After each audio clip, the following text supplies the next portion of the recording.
नमस्कार। आप सभी का गोल्डन जीके 21 में। फ्रेंड्स, फाइनली करंट अफेयर्स अगले मंथ का, मतलब कि ये नवंबर महीने का है, ये कंप्लीट करंट अफेयर्स लेके आ चुका हूँ आप लोगों के बीच में। आप इससे पहले वाला करंट अफेयर्स नहीं देखे हैं वीडियो, इससे पहले वाला मंथ का, तो ऑलरेडी प्ले लिस्ट बना दिया हूँ, वहाँ से आप जाके 1 to 1 सारे वीडियो एक्सेस कर सकते हैं। ठीक है, टेलीग्राम पे जुड़ जाइए और बहुत सारी चीज़ें आपको वहाँ पे प्रोवाइड की जाती है। लिंक इसी वीडियो के डिस्क्रिप्शन बॉक्स में है। ठीक है, तो यहाँ पे लोग पूछते हैं सर, देखो भाई 72 बीपीएससी के लिए तो है ही करंट अफेयर्स। इसके बाद आप जो है बीपीएससी एईडीओ, बीएसएससी सीजल 4, दरोगा या फिर किसी भी परीक्षा में बैठ रहे हैं, तो सारे करंट अफेयर्स का क्वेश्चन यहाँ से बन जाएगा। बहुत मेहनत किया गया है आप लोगों के लिए। चलिए, तो मैं आपको बता दूँ, इसमें जो हम लोग चैप्टर कंप्लीट करने वाले हैं, पहला सेक्शन जो हम लोग कराने वाले हैं, बिहार स्पेशल का जितने भी करंट अफेयर्स है इस मंथ का, इसे पूरा करेंगे। उसके बाद यहाँ पे राष्ट्रीय घटनाक्रम, आर्थिकी, अंतर्राष्ट्रीय घटनाक्रम, विज्ञान एवं प्रौद्योगिकी वाला सेक्शन को कंप्लीट करेंगे।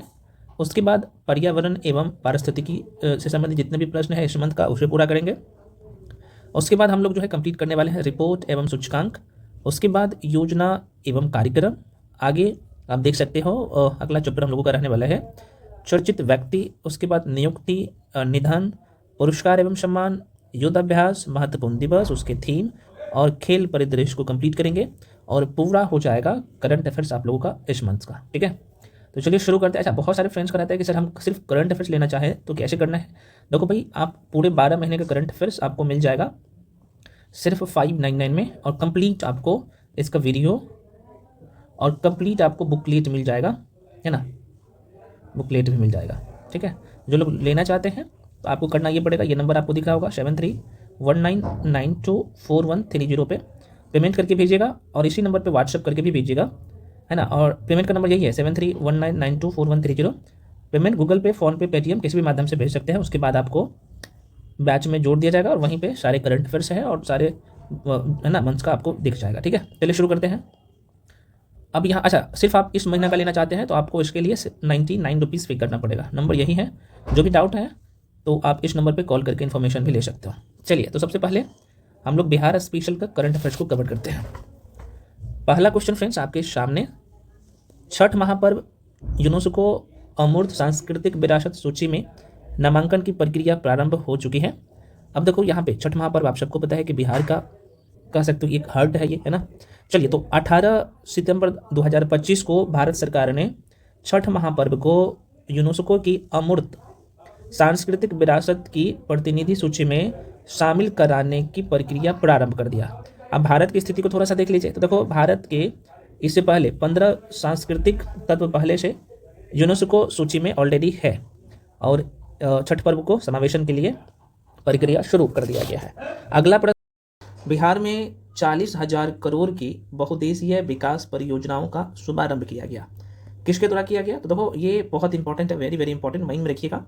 तो 15 सितंबर 2025 को पीएम मोदी द्वारा जो है बिहार के कौन से जिला, ये पूछे जा सकते हैं, तो बिहार के पूर्णिया जिला में 40,000 करोड़ की लागत वाली रेलवे, विमानन, ऊर्जा, सिंचाई, मखाना उद्योग और महिला सशक्तिकरण से जुड़ी परियोजनाओं का शिलान्यास या उद्घाटन किया गया।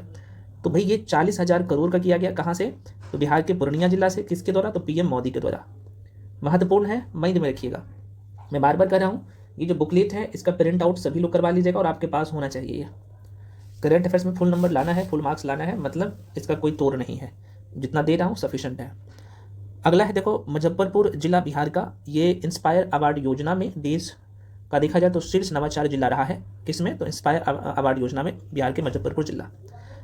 प्रश्न है, सितंबर 2025 को बिहार के मुजफ्फरपुर जिला ने इंस्पायर अवार्ड मानक योजना में तो कितना, तो 7,403 छात्र नवाचार प्रस्तुतियों के साथ देश भर में ये प्रथम स्थान प्राप्त किया है, बिहार के मुजफ्फरपुर जिला। ध्यान रखिएगा, उद्देश्य इसका क्या है, तो स्कूली छात्र में या फिर स्कूली छात्रों में वैज्ञानिक दृष्टिकोण, सामाजिक उपयोगिता व नवाचार को प्रोत्साहन करना।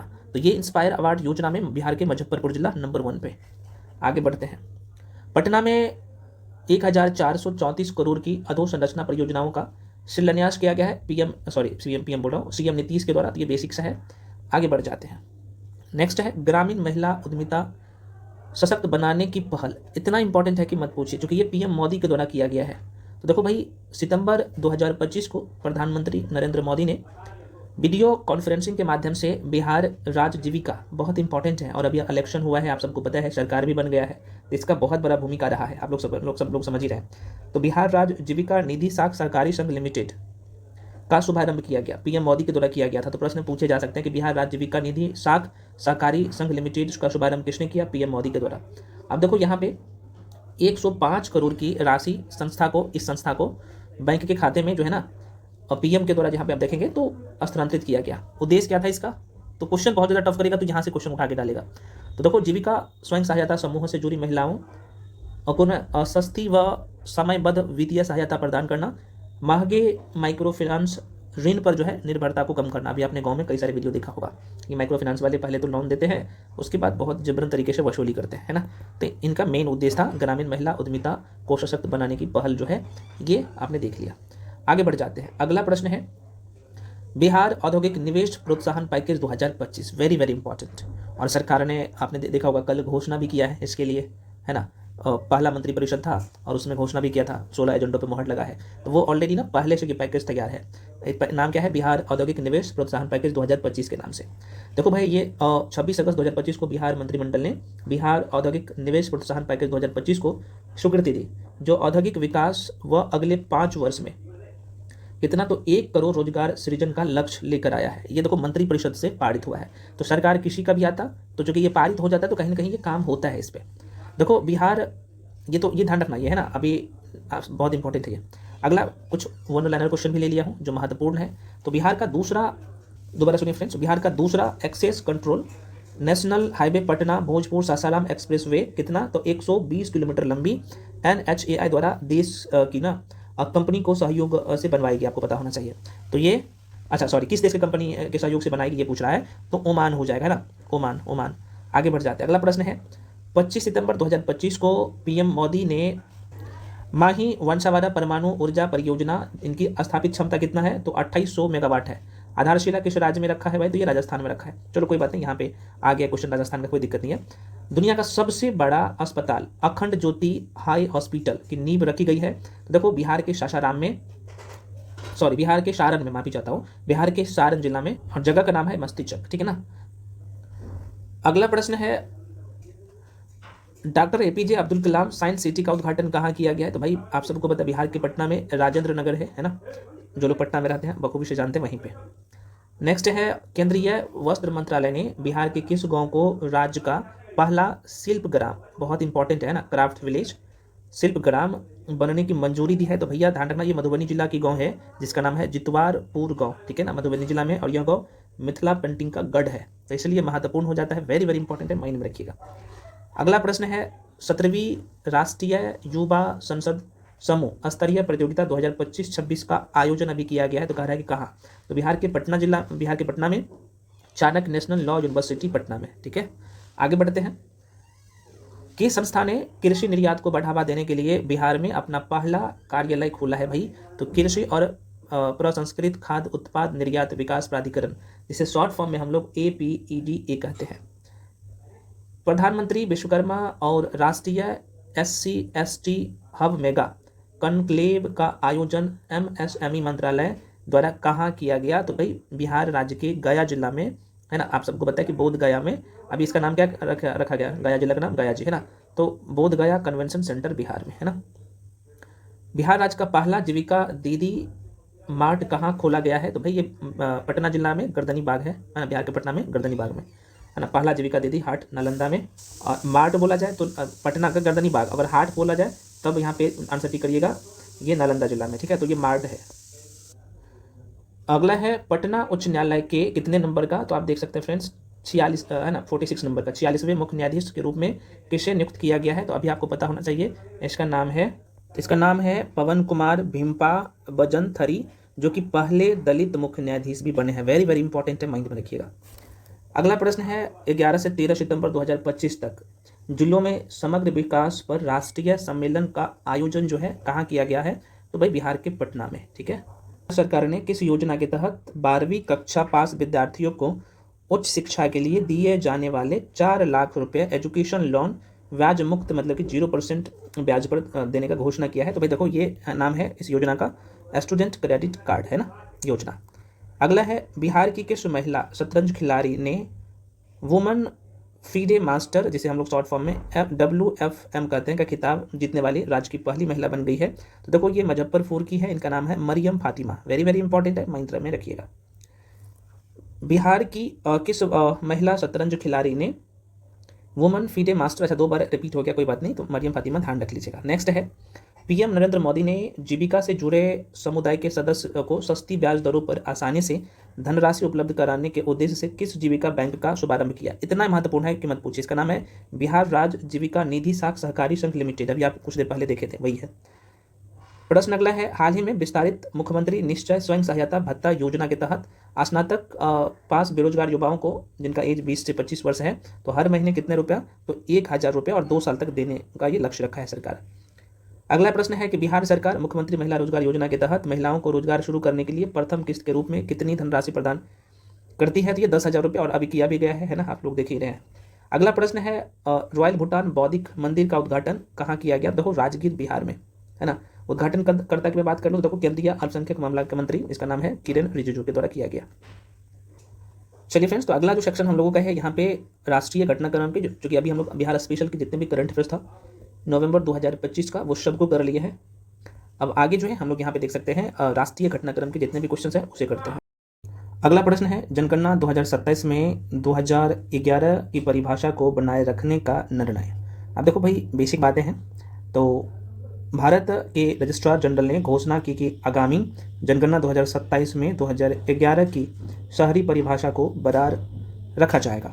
तो वर्तमान परिभाषा क्या है कि ये सांवैधानिक नगर व जनगणना नगरों में न्यूनतम जनसंख्या 5,000 और परसेंट की बात करें तो 75% पुरुष कार्यबल, गैर कृषि कार्यबल में, व घनत्व कितना है तो 4,000 प्रति व्यक्ति वर्ग किलोमीटर है ना। तो ये बेसिक बातें हैं, तो ये लाइन भी आप ध्यान रखोगे तो क्वेश्चन आपका बन जाएगा। नेक्स्ट है विशाखापत्तनम घोषणा। देखो भाई ये ना 23 सितंबर 2025 को विशाखापत्तनम में आयोजित 28वें राष्ट्रीय ई गवर्नेंस सम्मेलन में विशाखापत्तनम घोषणा को अपनाया गया है, और ये लक्षित करता है भाई विकसित भारत जो 2047 है, कहीं ना कहीं इसी को सपोर्ट कर रहा है। तो इनका जो विषय पूछे जा सकते हैं ना कि विशाखापत्तनम घोषणा का विषय क्या था। देखो विकसित भारत, सिविल सेवा और डिजिटल परिवर्तन दृष्टिकोण, न्यूनतम सरकार, अधिकतम शासन, इस पे बल दिया गया है। वेरी वेरी इंपॉर्टेंट लाइन है, माइंड में रखिएगा। अगला प्रश्न है राष्ट्रीय जनजाति आयोग बहुआयामी जिम्मेदारियों हेतु विशेष समिति का गठन किया गया है। अब जरा सा ये देख लीजिएगा। देखो भाई राष्ट्रीय जनजाति आयोग, जिसे शॉर्ट फॉर्म में NCST ने कहते हैं, तो इन्होंने पहली बार 11 सदस्यीय विशेष समिति तथा 3 उप समिति का गठन किया, जो अगस्त 2005 में आयोग को सौंपे गए 8 अतिरिक्त दायित्वों के ना क्रियान्वयन पर रिपोर्ट तैयार करेंगी। ठीक है ना। तो ये बेसिक बातें हैं, थोड़ा सा माइंड में रखिएगा। अगर यहाँ से क्वेश्चन, ये लाइन भी आपको ध्यान रहेगा ना तो क्वेश्चन बन जाएगा। इसके बारे में अगर थोड़ा सा जान ले तो देखो राष्ट्रीय जनजाति आयोग की बात कर ले तो यह भारत सरकार का एक जो है संवैधानिक निकाय है, जिसकी स्थापना अनुसूचित जनजातियों है ना, मतलब कि ST के बारे में बात कर रहा है।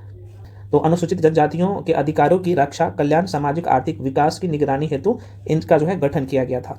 अगला क्वेश्चन है बुल्लू पोर्ट विकास, बहुत ही महत्वपूर्ण है।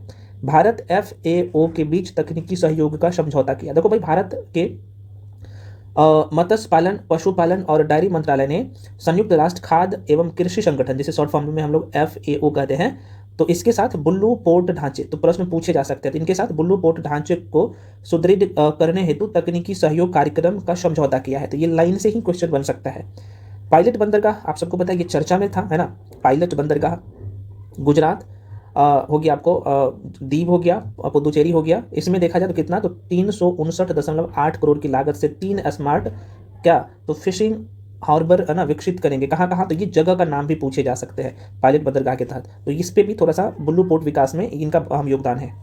अगला प्रश्न है राष्ट्रीय सतत विमानन ईंधन नीति, ये क्या कहते हैं। तो देखो भाई हुआ ये कि भारत सरकार ने सतत विकास ईंधन हेतु राष्ट्रीय नीति 2050 तक की दीर्घकालिक कार्य योजना तैयार करने की घोषणा की, जो 2070 तक जो है नेट जीरो उत्सर्जन से जुड़ी है। ये बहुत अच्छा लाइन है, माइंड पे थोड़ा सा रखिएगा। तो वीडियो को 2-3 बार देखिएगा ना तो फिर आपको माइंड में ये रह जाएगा। सतत विमानन ईंधन प्रकृति, ये देखो भाई, तो यह जीवाश्म ईंधन का जैव आधारित विकल्प है जो अपचनीय तेल, प्रयुक्त खाद्य तेल, शैवाल व कृषि अपशिष्ट से निर्मित होता है। तो थोड़ा सा ये माइंड में रखिएगा।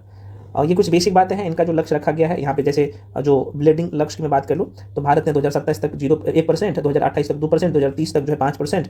तो ये थोड़ा सा कुछ बेसिक बातें हैं। बहुत ही महत्वपूर्ण क्वेश्चन है और ऐसे प्रश्न पूछे जाते एग्जाम में। प्रश्न है 48वां वार्षिक महासागर विधि एवं नीति सम्मेलन। पहली बात ये ध्यान रखना, ये हुआ कहाँ पे, तो पूछा जाए तो यहाँ पे आंसर टिक करिएगा नई दिल्ली। ठीक है, नई दिल्ली में। सहयोग किसका था भाई, तो सहयोग था गुजरात समुद्री विश्वविद्यालय, यहाँ पे ने होगा है ना। तो गुजरात समुद्री विश्वविद्यालय ने कितने नंबर का, तो 48वां महासागर विधि एवं नीति सम्मेलन, जिसे शॉर्ट फॉर्म में हम लोग COLP कहते हैं, है ना, 48 होता है, आयोजित हुआ। तो भाई एक लाइन से प्रश्न यहाँ से पूछे जा सकते, कहाँ पे हुआ, तो नई दिल्ली में। किसके सहयोग से हुआ, तो आप बता सकते हैं कि भाई गुजरात समुद्री विश्वविद्यालय ने 48वां वार्षिक महासागर विधि एवं नीति सम्मेलन का आयोजन किया और ये नई दिल्ली में हुआ। ध्यान रखना विषय क्या था इसका, ध्यान रखना, तो विकासशील देशों की दृष्टि से महासागर शासन रहा। दोबारा सुनिए, इस बार का जो थीम था, विषय था कार्यशील नहीं होगा, विकासशील देशों की दृष्टि से महासागर शासन, इस बार का थीम था। कुछ बेसिक बातें हैं, आप यहाँ पे इसका भौगोलिक महत्व को चाहे तो देख सकते हैं। आगे बढ़ जाते हैं। अगला प्रश्न है राष्ट्रीय महिला सुरक्षा वार्षिक रिपोर्ट, बहुत इंपॉर्टेंट है, आइए देख लेते हैं। देखो भाई, राष्ट्रीय महिला आयोग द्वारा राष्ट्रीय महिला सुरक्षा वार्षिक रिपोर्ट सूचकांक 2025 जारी किया गया, जिसमें भारत में देखा जाए ना तो भारत के शहरों में महिला की सुरक्षा के आधार पर रैंकिंग किया गया, महिला की सुरक्षा के आधार पर। तो ये लाइन जैसे ही दिखेगा तो आपके दिमाग में वो क्लिक होना चाहिए। तो सुरक्षित शहर में देखो, सबसे ज़्यादा सुरक्षित शहर में कोहिमा है, विशाखापट्टनम है, भुवनेश्वर है, आइजोल है, गंगटोक है, ईटानगर है, मुंबई है। ठीक है, तो ये सबसे पहला स्थान जैसे कोहिमा को मिला है, इस तरीके से विशाखापट्टनम ये है। लेकिन असुरक्षित शहर में बिहार का पटना है। भाई देख लो बिहार वाले, ये मैं नहीं कह रहा हूँ, ये आपका ही रिपोर्ट कह रहा है। राष्ट्रीय महिला सुरक्षा वार्षिक रिपोर्ट प्रत्येक साल आता है, तो इस बार 9 तारीख को जारी किया गया, 9 सितंबर को। ठीक है, तो बिहार का पटना है असुरक्षित में। उसके बाद आप देख सकते हो सबसे ज़्यादा असुरक्षित आप देख सकते हो, उसके बाद जयपुर है, उसके बाद फरीदाबाद है, दिल्ली है, कोलकाता, श्रीनगर, रांची, जो कि ये सबसे असुरक्षित कैटेगरी में रखा गया है। आगे बढ़ जाते हैं। अगला प्रश्न है कि भारत में मातृ मृत्यु दर सुधार की दशा में, आइए देख लेते हैं ये क्या कह रहा है। तो देखो भाई, ये केंद्र सरकार जारी करता है, क्योंकि भारत सरकार ने गृह मंत्रालय के अधीन रजिस्ट्रार जनरल कार्यालय द्वारा नमूना पंजीकरण प्रणाली, जिसे शॉर्ट फॉर्म में SRS कहते हैं, इसके तहत विशेष बुलेटिन जारी किया गया। तो यहाँ पे जो इन्होंने मेंशन किया कि मातृ मृत्यु दर जो है ना 2021 से 23 की अवधि में, आप देख सकते हो यहाँ पे MMR 88% कितना है, तो ये 1 लाख जीवित जन्म रहा है। लेकिन अगर यहाँ पे SDG की लक्ष्य की बात करें तो सतत विकास लक्ष्य में 3.1 के तहत ये 2030 तक इनका कहना है कि भाई हम कितना, तो 70% 1 लाख जीवित जन्म में कम करना है। ठीक है, तो अभी ये है यहाँ तक। तो ये बेसिक सा, बहुत ज़्यादा टफ करेगा तब इस टाइप का क्वेश्चन देता है। और 17वीं BPSC में जिस तरीके से क्वेश्चन देता है तो भाई आपको तैयार रहना है हमेशा, है ना। चलो आगे बढ़ जाते हैं। अगला क्वेश्चन है आपके साथ, स्कूल नामांकन में गिरावट। तो ये बेसिक बातें हैं, ये चाहे तो थोड़ा सा आप देख सकते हो सरसरी निगाहों से। देखो, ये शिक्षा मंत्रालय द्वारा एक रिपोर्ट जारी किया गया है, उसमें बोला गया है कि भाई 1 से लेकर 12वीं कक्षा में विद्यार्थियों की नामांकन में कह रहा है, आप यहाँ पे देखेंगे तो 24-25 रिपोर्ट के अनुसार भारत में कक्षा 1 से 12वीं तक विद्यार्थियों का कुल नामांकन 24.69 करोड़ रहा, जो कि 2023 में देखा जाए तो इतना था, कितना था, तो 24.80 करोड़ था, मतलब कि 11 लाख कम इस बार रहा है। तो कहीं ना कहीं ये दुखद की बात है। ऐसा क्यों हो रहा है, सरकार को सोचना चाहिए। तो भाई आपको ये लाइन ध्यान रखेंगे तो गिरावट आई है, तो आप थोड़ा सा माइंड में रख सकते हो। अगला प्रश्न है लद्दाख राज्य, बहुत वेरी इंपॉर्टेंट क्वेश्चन, इसे माइंड में रखिएगा। तो लद्दाख राज्य का दर्जा, 6ठी अनुसूची की मांग। अभी लद्दाख में देखेंगे तो कुछ दिन पहले लगातार जो है लोग प्रदर्शन कर रहे थे। कारण ये था कि लद्दाख में आप सबको पता है कि वहाँ पे कोई विधानसभा नहीं है ना, तो वहाँ पे वो लोग मांग कर रहे थे कि भाई हमारे पास विधानसभा नहीं है, तो हमें 6ठी अनुसूची में जो प्रावधान दिया गया है ना, तो वो प्रावधान हमें मिलना चाहिए। इसके लिए तो अभी पूछे जा सकते हैं। देखो ये लिखा हुआ है, मैं मेंशन भी करते हूँ कि 24 सितंबर 2025 को लद्दाख में राज्य का दर्जा व 6ठी अनुसूची की मांग को लेकर युवाओं का हिंसक प्रदर्शन में 4 लोगों की मृत्यु हुआ था और 30 से अधिक लोग घायल हुए थे। पृष्ठभूमि क्या है, तो जरा सा देख लो। 2019 में लद्दाख को जम्मू कश्मीर से अलग कर एक अलग से जो है, आप सबको पता है कि केंद्र शासित प्रदेश बनाया गया था। और यहाँ पे लद्दाख में देखा जाए तो यहाँ पे मेंशन भी करते हैं कि बिना विधानसभा वाला केंद्र शासित प्रदेश बनाया गया है ना। तो 6ठी अनुसूची में क्या है, देखो जब भारतीय संविधान की वह प्रावधान है जो पूर्वोत्तर भारत के जो है जनजातीय क्षेत्रों को स्वायत्तता प्रदान करता है, और इसके अंतर्गत स्वायत्त जिला परिषदों को ना विधायी, कार्यकारी और वित्तीय अधिकार दिए जाते हैं। तो ये बेसिक बात है।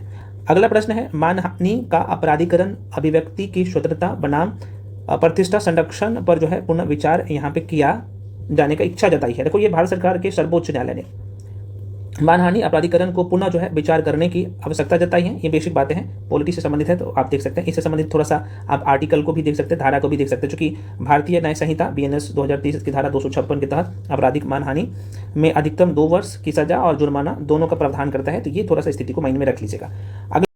अगला क्वेश्चन है, न्यायाधीशों के लिए प्रदर्शन मूल्यांकन प्रणाली की आवश्यकता। तो भाई जाहिर सी बात है, आप न्यायाधीश लोग भी मांग कर रहे हैं कि भाई न्यायाधीशों की कमी है और इनकी संख्या बढ़ाया जाए, उसी से संबंधित है। देखो यहाँ पे साफ साफ मेंशन किया गया है कि 22 सितंबर 2025 को सुप्रीम कोर्ट के न्यायाधीश जस्टिस सूर्यकांत ने जो है न्यायाधीश दक्षता सुधार हेतु स्पष्ट मानकों वाली प्रदर्शन मूल्यांकन प्रणाली की आवश्यकता पर बल दिया। तो जाहिर सी बात है, अभी जो है कई सारे केसेस पेंडिंग है, आप सबको पता है, तो इन्हीं से संबंधित है।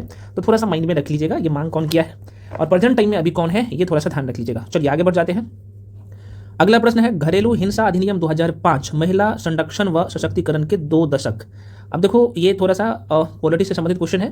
तो 19 सितंबर 2025 को घरेलू हिंसा महिलाओं के संरक्षण हेतु अधिनियम के 20 वर्ष, जो कि ये 2005 में लाया गया था, तो ये 20 वर्ष पूरा होने पर इसकी प्रभावशीलता और चुनौती की समीक्षा की गई है। तो माइंड में थोड़ा सा रख लीजिएगा। इसके बारे में अगर आपको जानकारी चाहिए तो यहाँ पे आप देख सकते हो, जो काम का है बस वही मैं बताते जाऊँगा। राजनीतिक दलों को POSH अधिनियम के दायरे में लाने की याचिका खारिज। देखो अभी सर्वोच्च न्यायालय ने राजनीतिक दलों को कार्यस्थल मानते हुए POSH अधिनियम 2013 के तहत लाने की याचिका को खारिज किया। नेक्स्ट है, अब आपके मन में एक क्वेश्चन आएगा कि भाई POSH क्या है। तो देखो भाई ये है, POSH अधिनियम 2013 कहता है कि कार्यस्थल पर महिलाओं को यौन उत्पीड़न से सुरक्षा प्रदान करता है और इसके तहत सभी संगठित व असंगठित क्षेत्रों में ICC का गठन अनिवार्य है। तो ये उससे संबंधित है, माइंड में रख लीजिएगा। ये बहुत ही इंपॉर्टेंट है, वेरी वेरी इंपॉर्टेंट है, माइंड में रखिएगा।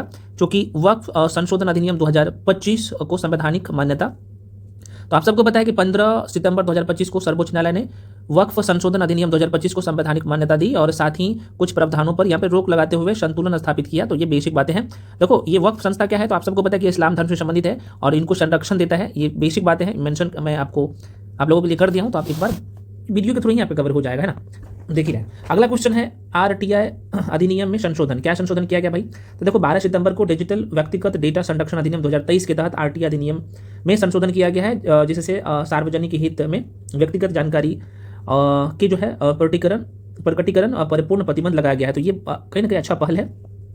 तो ये बेसिक बातें आप देख सकते हो, क्योंकि सरकारी पक्ष ये कहता है कि ये अनुच्छेद 21 आप लोग पढ़े ना, तो गोपनीयता का अधिकार है और अनुच्छेद 19 का A सूचना का अधिकार है। तो कहीं ना कहीं ये दोनों को संतुलन बनाए रखने का ये निर्देश भी देता है, ठीक है ना।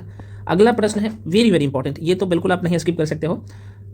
भारत के 15वें उपराष्ट्रपति के रूप में CP राधाकृष्णन का निर्वाचन हुआ और ये जीते भी, और अभी उपराष्ट्रपति जो है 15वें उपराष्ट्रपति बने। देखो भाई 9 सितंबर 2025 को CP राधाकृष्णन भारत के 15वें उपराष्ट्रपति के रूप में निर्वाचित हुए और उन्होंने यह चुनाव पूर्व सर्वोच्च न्यायालय के न्यायाधीश जिनका नाम था B सुदर्शन रेड्डी, इनको हराया, सुदर्शन रेड्डी को हरा करके, और राधाकृष्णन मतलब कि CP राधाकृष्णन ने 15वें नंबर का उपराष्ट्रपति बने, ठीक है ना। संवैधानिक प्रावधान ये है, आप सबको पता है कि उपराष्ट्रपति के पद के बारे में जो प्रावधान किया गया संविधान में अनुच्छेद 63 और 64 में, ये साफ साफ कहता है, अनुच्छेद 64 कहता है कि राज्यसभा के पदेन सभापति होंगे उपराष्ट्रपति। अनुच्छेद 63 में इनके पद के बारे में प्रावधान है, हम लोग पढ़ चुके हैं।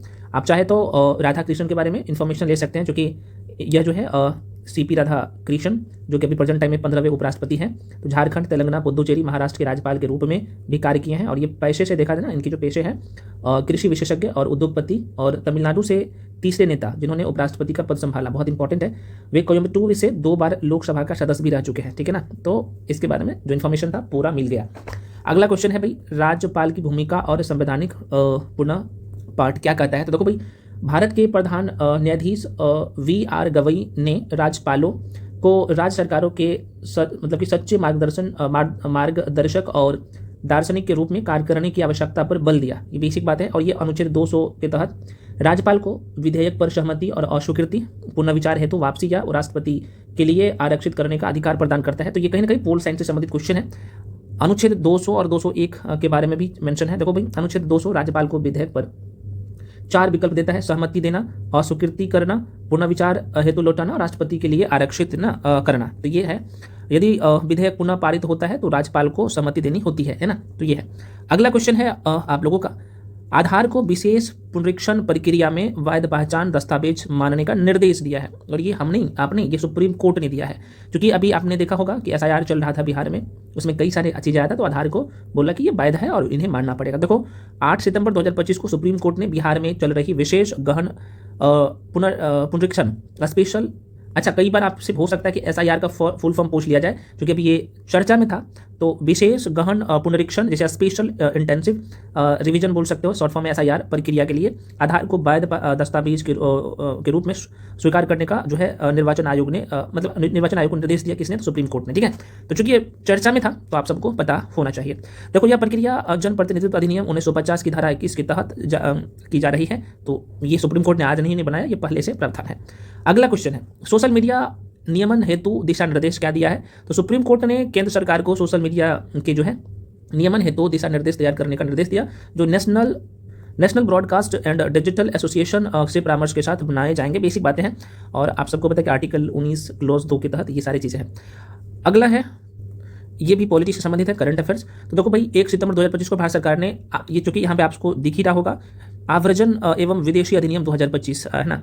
तो ये भारत सरकार ने आव्रजन एवं विदेशी अधिनियम 2025 लागू किया, जिससे देश की जो है आव्रजन व्यवस्था में व्यापक सुधार होगा। तो इसके लिए कहीं ना कहीं ये लाया गया है। देखो ये वेरी इंपॉर्टेंट है, माइंड में रखिएगा। लोथल में राष्ट्रीय समुद्री धरोहर, लोथल आप सबको पता है कि हड़प्पा स्थल है, जो कि गुजरात राज्य में है, आप सबको मैं बता चुका हूँ, है ना। तो लोथल में राष्ट्रीय समुद्री धरोहर परिसर, अब क्या कहता है कि पीएम मोदी ने गुजरात के अहमदाबाद जिले के लोथल में राष्ट्रीय समुद्री धरोहर परिसर की प्रगति समीक्षा की। लोथल के बारे में अगर आपको जानना है तो आप लोग समझ ही रहे हैं, लगभग आज से 5000 वर्ष पीछे जाओगे तो कहीं ना कहीं उस समय का यह स्थल है। और ये हड़प्पा, मेसोपोटामिया, मिस्र व्यापार, मतलब हड़प्पा, लोथल जाहिर सी बात है हड़प्पा का स्थल है, हड़प्पा शब्द आपने पढ़ा होगा। तो लोथल से मेसोपोटामिया, मिस्र से व्यापार का भी प्रमाणन मिले हैं और ये बहुत इंपॉर्टेंट है। तो कहीं ना कहीं इस स्थल को कहीं ना कहीं राष्ट्रीय समुद्री धरोहर में प्रगति की समीक्षा की है। अगला क्वेश्चन है भाई, दरुमा गोड़िया ये क्या है? तो देखो दरुमा गोड़िया की बात कर लो तो 1 सितंबर 2025 को जापान यात्रा के दौरान भारतीय प्रधानमंत्री को कि दरुमा गुड़िया ये भेंट किया गया एक मंदिर के पुजारी के द्वारा। मैं एक बार रिपीट करता था, दरुमा गुड़िया की बात कर लूँ तो जापान यात्रा के दौरान भारतीय प्रधानमंत्री को, हमारे पीएम मोदी को, जापान यात्रा के दौरान भारतीय प्रधानमंत्री को ये लाइन ध्यान रखिएगा,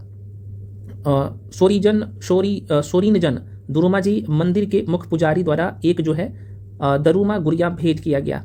देखो दरुमा गुड़िया जापान के गुनमा प्रांत के ताकासाकी शहर से जुड़ी है और सोरिजन दुरुमाजी मंदिर दुरुमा संस्कृति का केंद्र है। तो ये इसलिए महत्वपूर्ण हो जाता है। तो जापान में पीएम मोदी को एक पुजारी के द्वारा भेंट किया गया है, माइंड में रखिएगा। अगला सेक्शन है हम लोगों का आर्थिकी।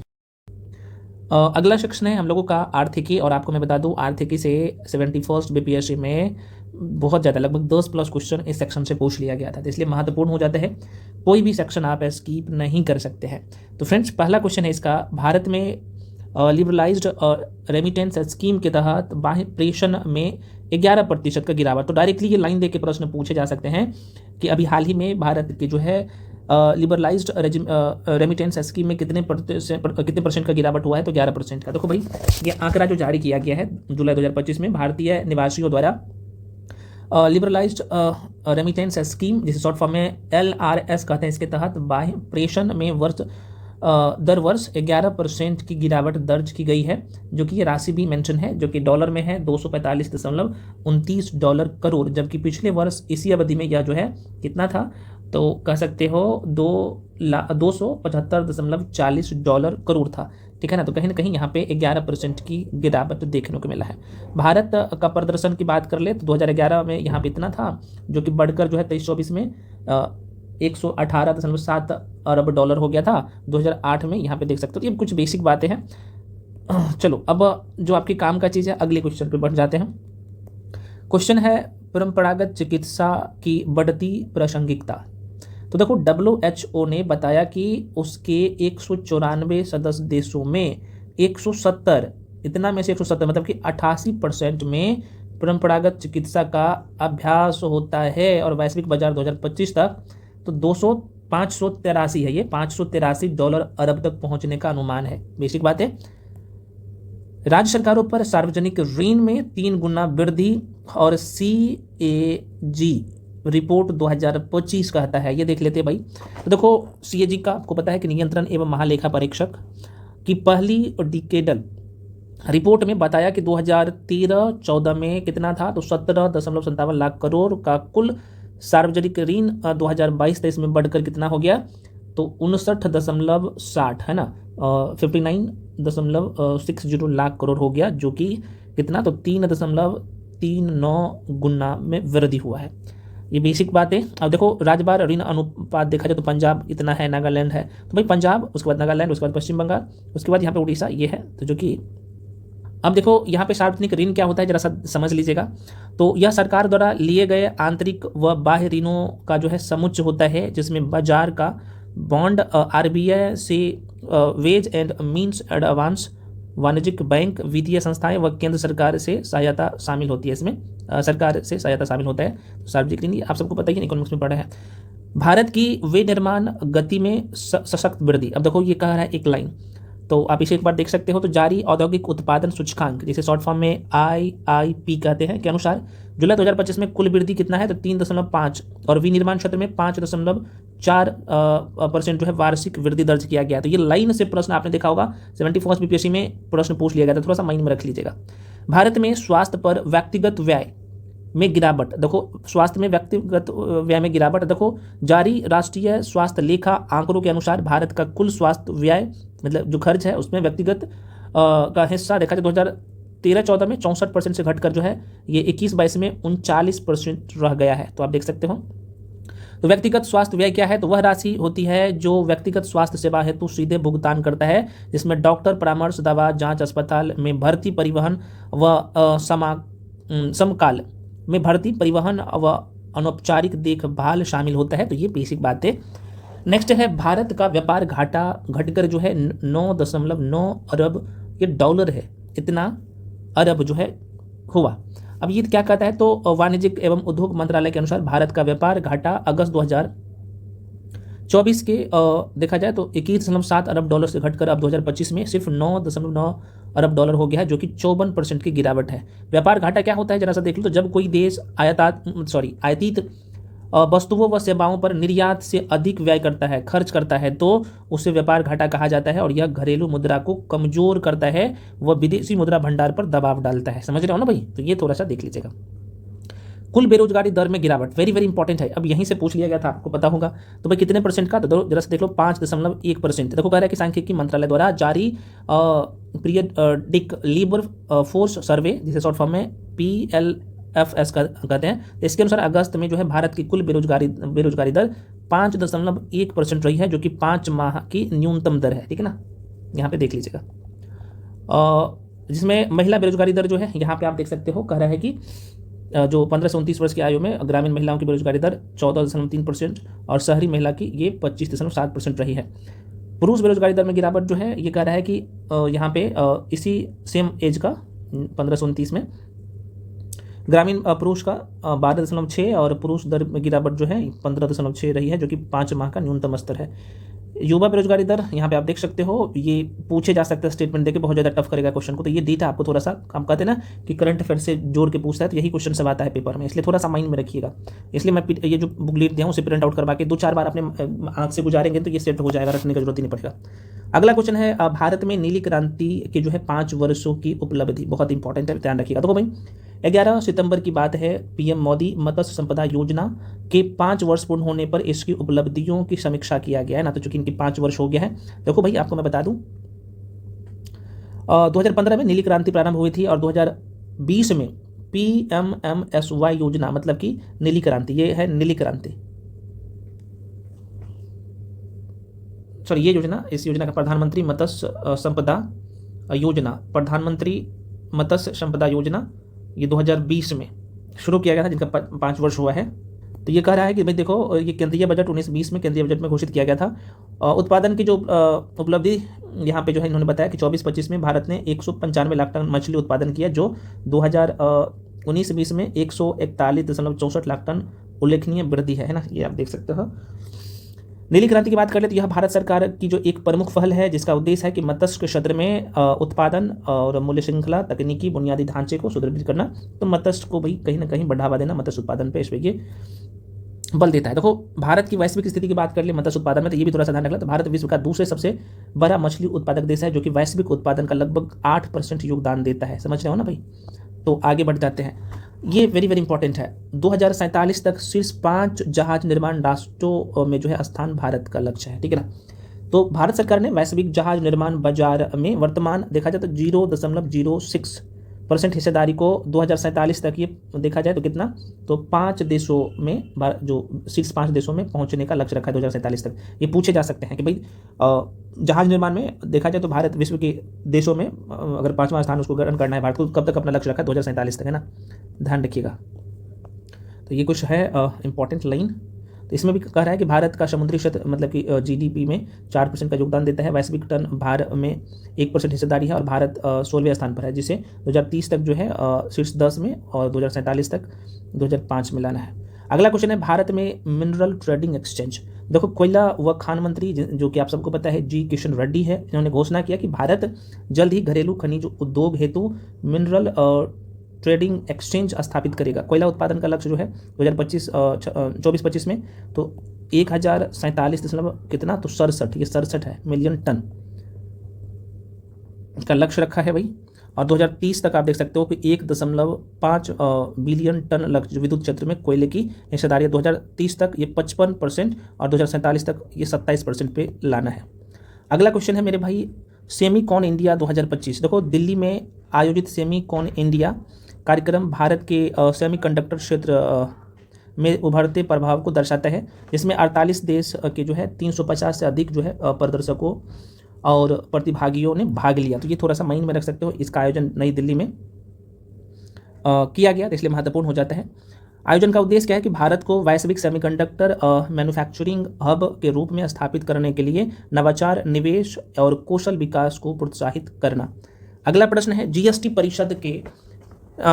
परिषद ने किया 2 स्लैब टैक्स, बहुत इंपॉर्टेंट है, वेरी वेरी इंपॉर्टेंट है, इसे तो भाई रट लीजिए।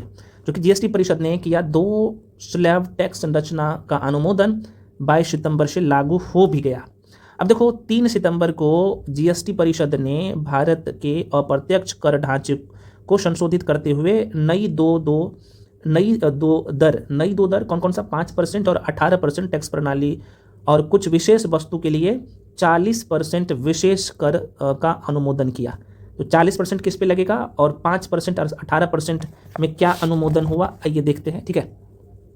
तो देखो ये 22 सितंबर से लागू कर दिया गया है, आप सबको पता है। और प्रधानमंत्री ने देशवासियों को जीएसटी बचत उत्सव मनाने का आह्वान भी किया, जिससे नई जीएसटी प्रणाली को कम कर अधिक बचत और औद्योगिक विकास के युग की शुरुआत होगी, है ना। तो ये सरकार का मानना है। अब देखो ये नई टैक्स संरचना क्या है भाई, तो अब केवल 2 टैक्स स्लैब 5% और 18%। तो नया जो टैक्स स्लैब होगा 5%, इसमें मूल्य संवेदनशील और दैनिक उपयोग वस्तुएं, और 18% में भाई अधिकतर सेवाएं और अन्य वस्तुएं इसमें शामिल है। जबकि विशेष वस्तु जैसे आपको पता है कि अगर तंबाकू हो गया, तंबाकू उत्पादन में लग्जरी कारें, वाच, है ना, हाई एंड जो है मोटरसाइकिल, ये उस सब पे जो एकदम सब कोई 5 करोड़ मोटरसाइकिल पे आप बहुत सारे ऐसे भी गाड़ी आ गया ना, तो उस सब पे खासतौर पे ये जो स्मोकिंग वाला चीज़ें है उस पर जो है 40% वो लागू करने का फैसला लिया है, और ये लागू हो भी गया है। तो इन चीज़ों पे 40% स्लैब लगेगा ना।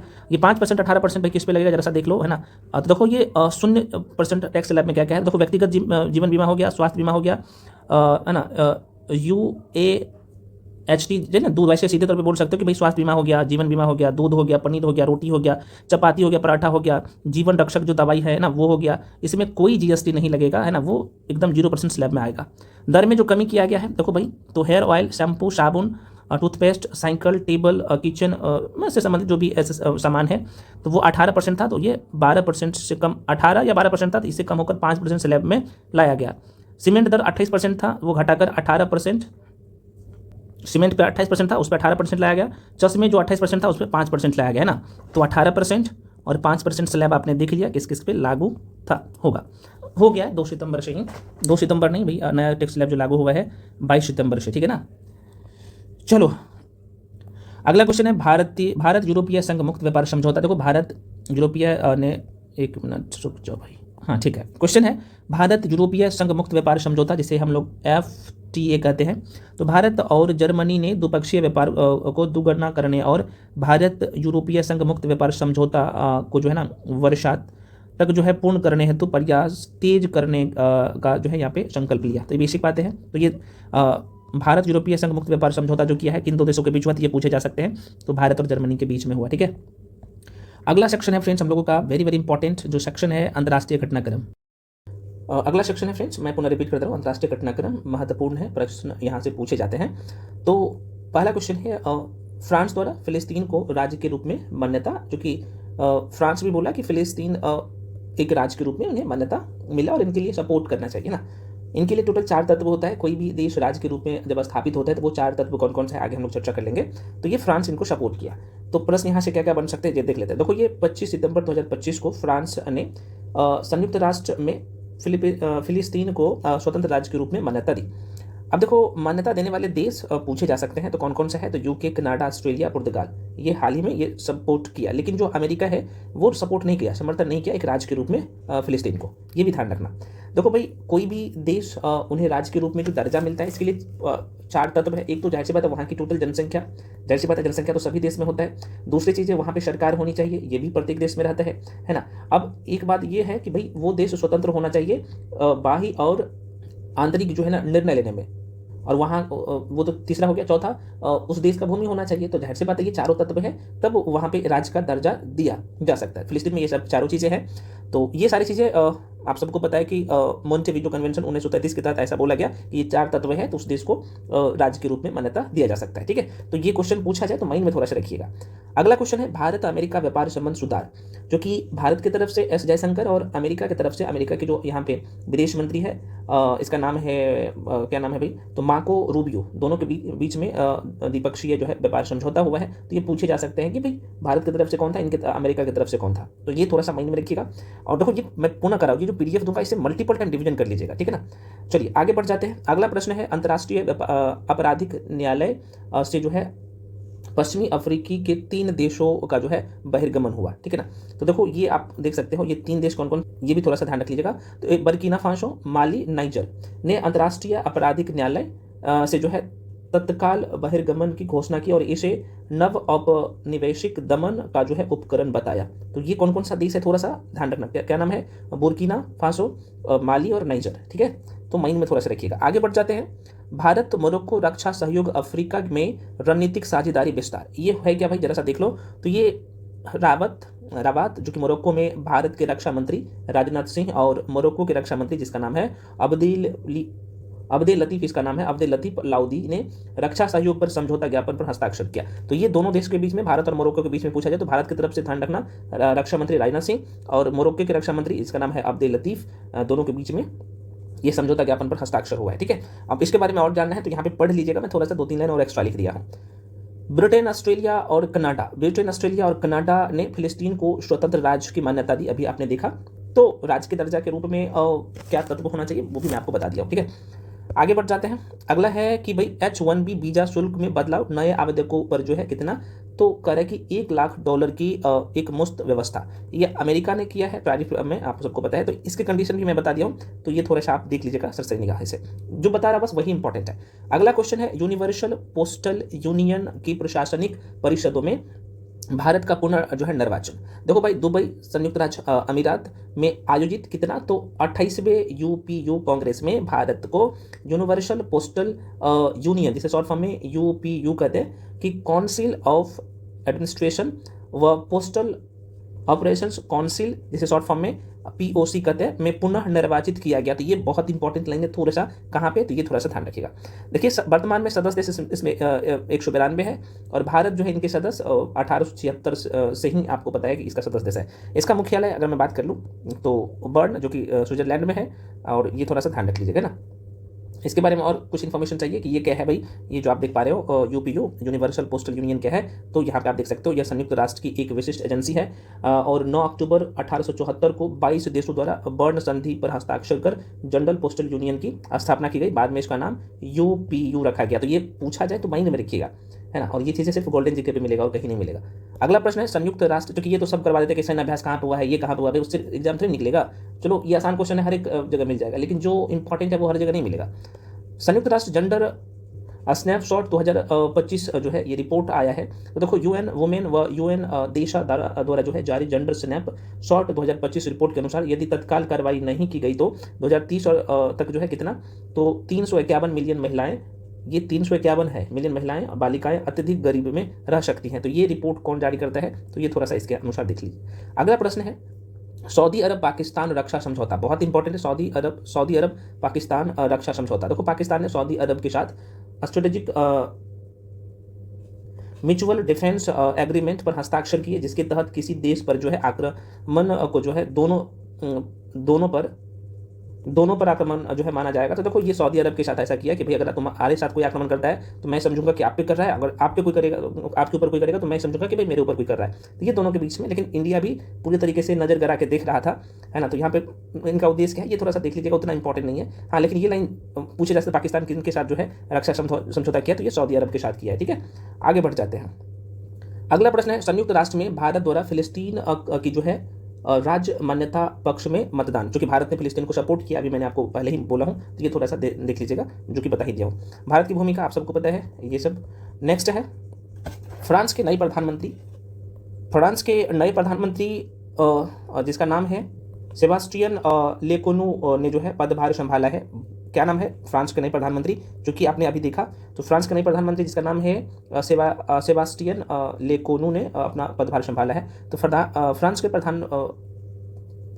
के राष्ट्रपति जिसका नाम है भाई, ये प्रधानमंत्री है ये, है ना, और ये राष्ट्रपति है। तो फ्रांस के राष्ट्रपति एमानुएल मैक्रो, इसका नाम है एमानुएल मैक्रो ने संसद में विश्वास मत हारने के बाद, इसका नाम ये फ्रांसवा बेजरू, है ना, को हटाकर अब जो है नया जो प्रधानमंत्री बनाया गया है जिसका नाम है सेबास्टियन लेकुनु को नया प्रधानमंत्री नियुक्त किया। तो ये थोड़ा सा माइंड पे रखिएगा, ये पूछे जा सकते हैं, न्यूज में है।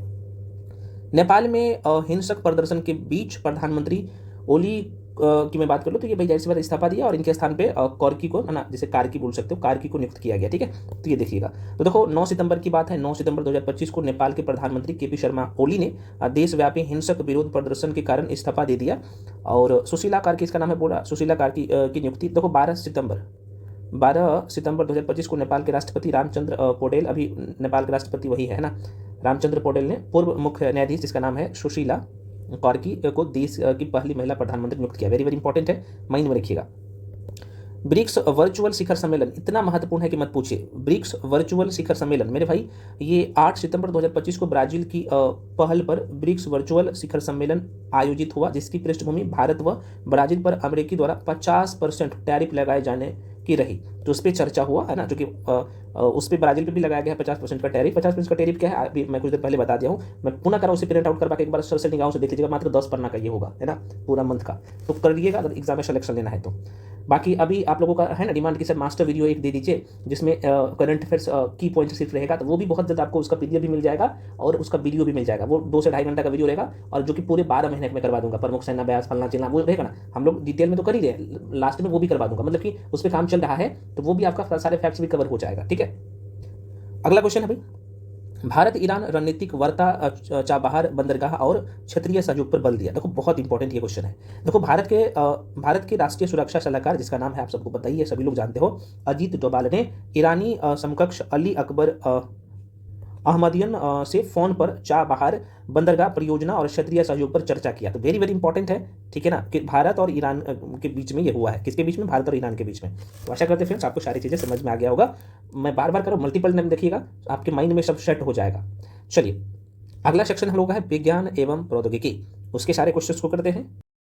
देखिए भारत में बढ़ता कैंसर एक स्वास्थ्य चुनौती और लेसेंट रिपोर्ट जो है आया है, आइए देख लेते हैं। देखो भाई global burden of dizziness study 2023 ने विश्लेषण में 204 देशों में मतलब कि 1990 से 2023 तक कैंसर आंकड़ों व 2050 तक अनुमान प्रस्तुत किए हैं। तो ये पूछे जा सकते, थोड़ा सा बेसिक बातें किसने किया, तो ये नाम थोड़ा सा ये पूछे जा सकते नाम, तो माइंड में रखिएगा।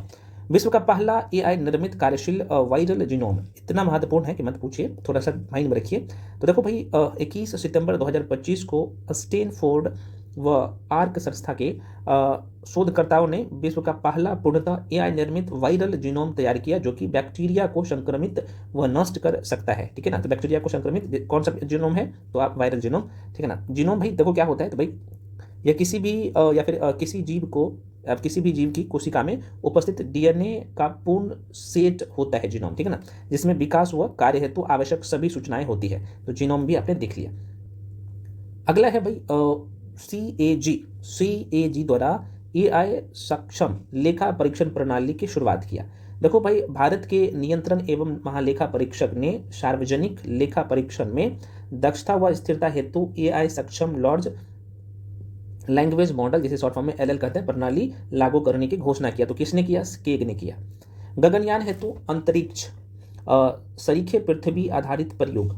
तो भाई ये है क्या, जरा सा देख लेते हैं। मैं पुनः रिपीट कर रहा हूँ, गगनयान हेतु अंतरिक्ष सरीखे पृथ्वी आधारित प्रयोग। देखो भाई 18 सितंबर 2025 को इसरो ने गगनयान कार्यक्रम के अंतर्गत मानव सहनशीलता मिशन प्रोटोकॉल व तकनीकी परीक्षण हेतु ज्ञानेक्स, बहुत इंपॉर्टेंट है ज्ञानेक्स नामक एनोलॉग प्रयोग की श्रृंखला की शुरू किया है ना, एनोलॉग प्रयोगों की श्रृंखला शुरू किया।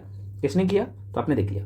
अब ये ज्ञानेक्स 1 क्या है भाई, देखो ग्रुप कैप्टन जो है अंगद प्रताप सिंह सहित जो है सदस्यों ने, अंगद प्रताप सहित 3 सदस्यों ने 10 दिन के पृथकवास में DRDO द्वारा विकसित भोजन पर रहते हुए 11 वैज्ञानिक प्रयोग किए। बहुत इंपॉर्टेंट है इस लाइन, तो ये वाला लाइन आपको माइंड में रखना है ये। और ज्ञानेक्स को थोड़ा सा चर्चा को, स्थान कहाँ है, तो बेंगलुरु स्थित इसरो के मानव अंतरिक्ष उड़ान केंद्र में स्थित एक मॉक ऑफ सिम्युलेटर में प्रयोग संचालित किया। और उद्देश्य क्या होगा, तो भाई पृथकवास में व्यवहार, स्वास्थ्य पर प्रभाव और ऑनबोर्ड प्रणालियों की प्रभावशीलता का मूल्यांकन करना इनका मेन है। देखो लद्दाख मिशन को थोड़ा सा एक बार सरसरी निगाहों से देख लीजिएगा। TSO कर मिशन को आप चाहे तो देख सकते हो एक बार सरसरी निगाहों से, इसलिए मैं कह रहा हूँ कि जब आपको ये बुकलेट मिलेगा तो मल्टीपल टाइम रिवीजन कर लीजिएगा सारे, ऑलरेडी मैं मेंशन कर दिया हूँ। India AI impact summit 2026 very very important है। देखो भाई इलेक्ट्रॉनिक्स एवं जो है सूचना प्रौद्योगिकी मंत्रालय ने इंडिया AI इम्पैक्ट समिट 2026 का लोगो व प्रमुख पहलों का अनावरण किया है ना। तो किसने किया, ये भी पूछे जा सकते, तो वहीं में रख लीजिएगा बस। जो कि ऐसा ये पहली बार हो रहा है, यह पहली बार किसी ग्लोबल साउथ राष्ट्र द्वारा आयोजित AI समिट है जो भारत को उत्तरदायी व समावेशी AI अपनाने में नेतृत्वकर्ता के रूप में प्रस्तुत करता है। तो इसलिए थोड़ा सा इंडिया AI इम्पैक्ट समिट 2026 को माइंड में रख सकते हो। CSIER आप देख सकते हो, ये CSIER का मैं बात कर रहा हूँ। CSIER द्वारा SPIN19 है ना, SPIN19 प्रोटीन की खोज। हैदराबाद स्थित जो है, आप सबको पता है कि CSIR centre for cellular and जो है मॉलिक्यूलर बायोलॉजी, ये जो कि हैदराबाद में है, के वैज्ञानिक ने SPIN19 या फिर SPIN19 नामक प्रोटीन की कोशिका संरचना व गति भूमिका की खोज की, जिसे नेचुरल स्ट्रक्चरल एंड जो है मॉलिक्यूलर बायोलॉजी में प्रकाशित किया जाएगा। तो कौन किया है, तो ये थोड़ा सा ध्यान रखना। तो CSIR के द्वारा किया गया। और आप सबको पता है कि भाई central for cellular and molecular biology वैज्ञानिकों ने ऐसा काम किया। SPIN19 नामक प्रोटीन, तो कौन सा है SPIN19, कहाँ पे ये संस्था है, तो ये हैदराबाद में है। बस इतना ध्यान रखना, आप लोगों का काम हो जाएगा। आगे बढ़ जाते हैं। क्वेश्चन है भाई दुनिया की पहली AI मंत्री, वेरी वेरी इंपॉर्टेंट है, क्योंकि दुनिया की पहली मंत्री AI है, इसका नाम है DYELA। तो भाई देखो ये दुनिया की पहली मंत्री है, ये मंत्री कैबिनेट मंत्री होगा कौन सा देश का, तो अल्बानिया का। प्रश्न पूछे जाएंगे क्योंकि महत्वपूर्ण है, ऐसा पहली बार हो रहा है। और दुनिया की पहली AI मंत्री भी है जिसका नाम है DYELA। तो देखो भाई 12 सितंबर 2025 को अल्बानिया के प्रधानमंत्री जिसका नाम है एडी रमा ने DYELA नामक AI संचालित डिजिटल मंत्री को अपने मंत्रिमंडल में नियुक्त किया। कौन किया, अल्बानिया के प्रधानमंत्री एडी रमा ने। ठीक है, ये AI मंत्री है, आर्टिफिशियल इंटेलिजेंस है ना, क्योंकि ये मानव नहीं है, आपको पता होना चाहिए। देखो महत्वपूर्ण है, थोड़ा सा माइंड में रखिएगा। अगला क्वेश्चन है स्मॉल सैटेलाइट लॉन्च व्हीकल तकनीक का जो है हस्तांतरण। देखो 2 सितंबर 2025 को बेंगलुरु में इसरो, एनसेल, INSpace और HAL के बीच स्मॉल सैटेलाइट लॉन्च व्हीकल तकनीकी के हस्तांतरण हेतु समझौता हुआ है। तो इनके बीच में हुआ। आप इसके बारे में एक बार सर निगाहों से चाहो तो देख सकते हो। ये जो है स्मॉल सैटेलाइट लॉन्च व्हीकल क्या है, तो यह भारत का हल्का, तेज, लागत कुशल लॉन्चर है जिसे नैनो सैटेलाइट पृथ्वी अवलोकन, नवाचार, व निजी अंतरिक्ष सेवाओं की मांग को पूरा करने हेतु डिजाइन किया गया है। तो ना ये आप लोग समझ ही रहे हैं। आगे बढ़ जाते हैं। एंटेरोमिक्स व्यक्तिगत मैसेंजर आरएनए, मतलब कि mRNA messenger RNA cancer vaccine. तो देखो, रूस ने एंटेरोमिक्स नामक मैसेंजर आरएनए आधारित कैंसर वैक्सीन को सार्वजनिक किया, जिसे प्रारंभिक जो है क्लिनिकल परीक्षणों में 100% प्रभावशीलता प्राप्त हुई है। तो ये किसने किया है, तो ये पूछे जा सकते हैं, तो थोड़ा सा माइंड में रखिएगा। तो ये रूस ने किया है, ठीक है, रूस ने किया है। मैसेंजर आरएनए क्या होता है, हम लोग बायोलॉजी में पढ़ चुके हैं, यहाँ पे आप देख लीजिएगा, मेंशन कर दिया हूँ। भारत की अंतरिक्ष अर्थव्यवस्था में 5 गुना वृद्धि का अनुमान। तो देखो मेरे भाई, भारत सरकार ने अंतरिक्ष क्षेत्र में 2022 के देखा जाए तो 8.4 अरब डॉलर से बढ़कर 2035 तक कहा जा रहा है ये 44 अरब डॉलर तक पहुंचने का अनुमान प्रस्तुत किया, जिससे वैश्विक बाजार में 8% हिस्सेदारी प्राप्त करने का लक्ष्य रखा है। तो देख सकते हो भाई, भारत अब स्पेस विजन भारत का 2047 का है, तो 2035 तक भारतीय अंतरिक्ष स्टेशन 2035 तक भारतीय अंतरिक्ष स्टेशन होगा, 2040 तक चंद्रमा पर उतरना, और 2027 तक चंद्रयान 4, और 2028 में वीनस आपको पता होना चाहिए ऑर्बिटर मिशन प्रस्तावित है। ये सब तो ये वेरी वेरी इंपॉर्टेंट लाइन है, ध्यान रखिएगा। अगला प्रश्न है, भारत का हेल्थ एआई वैश्विक नियामक नेटवर्क से जुड़ाव। भारत ने health AI global regulatory network से जुड़कर स्वास्थ्य क्षेत्र में कृत्रिम बुद्धिमत्ता, मतलब कि आर्टिफिशियल इंटेलिजेंस के नियमन को सुदृढ़ करने की पहल की। इससे लाभ क्या होगा, तो जाहिर सी बात है, रोग निगरानी, टेली मेडिसिन व सस्ती जांच में एआई का उपयोग किया जाएगा। तो ये कहीं ना कहीं लोगों के लिए और सरकार के लिए भी अच्छा पहल है। अगला प्रश्न है, भारत में एंटीबायोटिक का अत्यधिक उपयोग। तो देखो भाई, हालिया अध्ययन में भारत में एंटीबायोटिक के अनियंत्रण उपयोग से आंत मस्तिष्क अक्ष, आपको पता होना चाहिए कि विघटन और मानसिक स्वास्थ्य पर प्रतिकूल प्रभाव की चेतावनी दी गई है। तो ये एंटीबायोटिक जाहिर सी बात है, आजकल लोगों को छोटा सा माथा भी दर्द देता है तो वो क्या करता है कि कोई भी एंटीबायोटिक खा लेता है, लेकिन थोड़ा सा इससे बचना चाहिए। अगला प्रश्न है, स्थिर अवस्था और अतिचालक टोकामक भारत परियोजना। देखो, ये गांधीनगर गुजरात में है। तो गांधीनगर स्थित प्लाज्मा अनुसंधान संस्था, आप सबको पता है IPR की बात हो रहा है। तो इन्होंने स्थिर अवस्था अतिचालक टोकामक भारत, तो इसके लिए इन्होंने क्या किया कि भाई एक रोड मैप तैयार किया है। तो भाई छोड़ सकते हो, चूंकि ये था और ये मैं देख रहा था अलग अलग न्यूज़पेपर में इसके बारे में चर्चा था, इसलिए मैंने मेंशन कर दिया हूँ। अगला प्रश्न है भाई, विश्व मानसिक स्वास्थ्य रिपोर्ट 2025, वेरी वेरी इंपॉर्टेंट है। देखो भाई, विश्व स्वास्थ्य संगठन WHO, आपने जरूर सुना होगा नाम WHO का, ने वर्ल्ड मेंटल हेल्थ टुडे और मेंटल हेल्थ एटलस 2024 रिपोर्ट प्रकाशित किया। तो मानसिक स्वास्थ्य देखभाल अधिनियम 2017 क्या कहता है, कह रहा है कि मानसिक स्वास्थ्य देखभाल हेतु भारत सरकार ने यह अधिनियम लागू किया, जिससे आत्महत्या और अपराध की श्रेणी को आत्महत्या को अपराध श्रेणी से जो है बाहर आत्महत्या को अपराध श्रेणी से बाहर किया जाए। तो इन पे थोड़ा सा चर्चा किया है, ठीक है। चलो अगला सेक्शन हम लोगों का फ्रेंड्स, यहाँ पे देख सकते हो पर्यावरण और पारिस्थितिकी। तो एक बार रिपीट कर दे रहा हूँ, पर्यावरण एवं पारिस्थितिकी के जितने भी क्वेश्चन है करंट अफेयर्स देखते हैं। देखो भाई, राष्ट्रीय जल सुरक्षा मनरेगा के तहत जल संरक्षण को प्राथमिकता।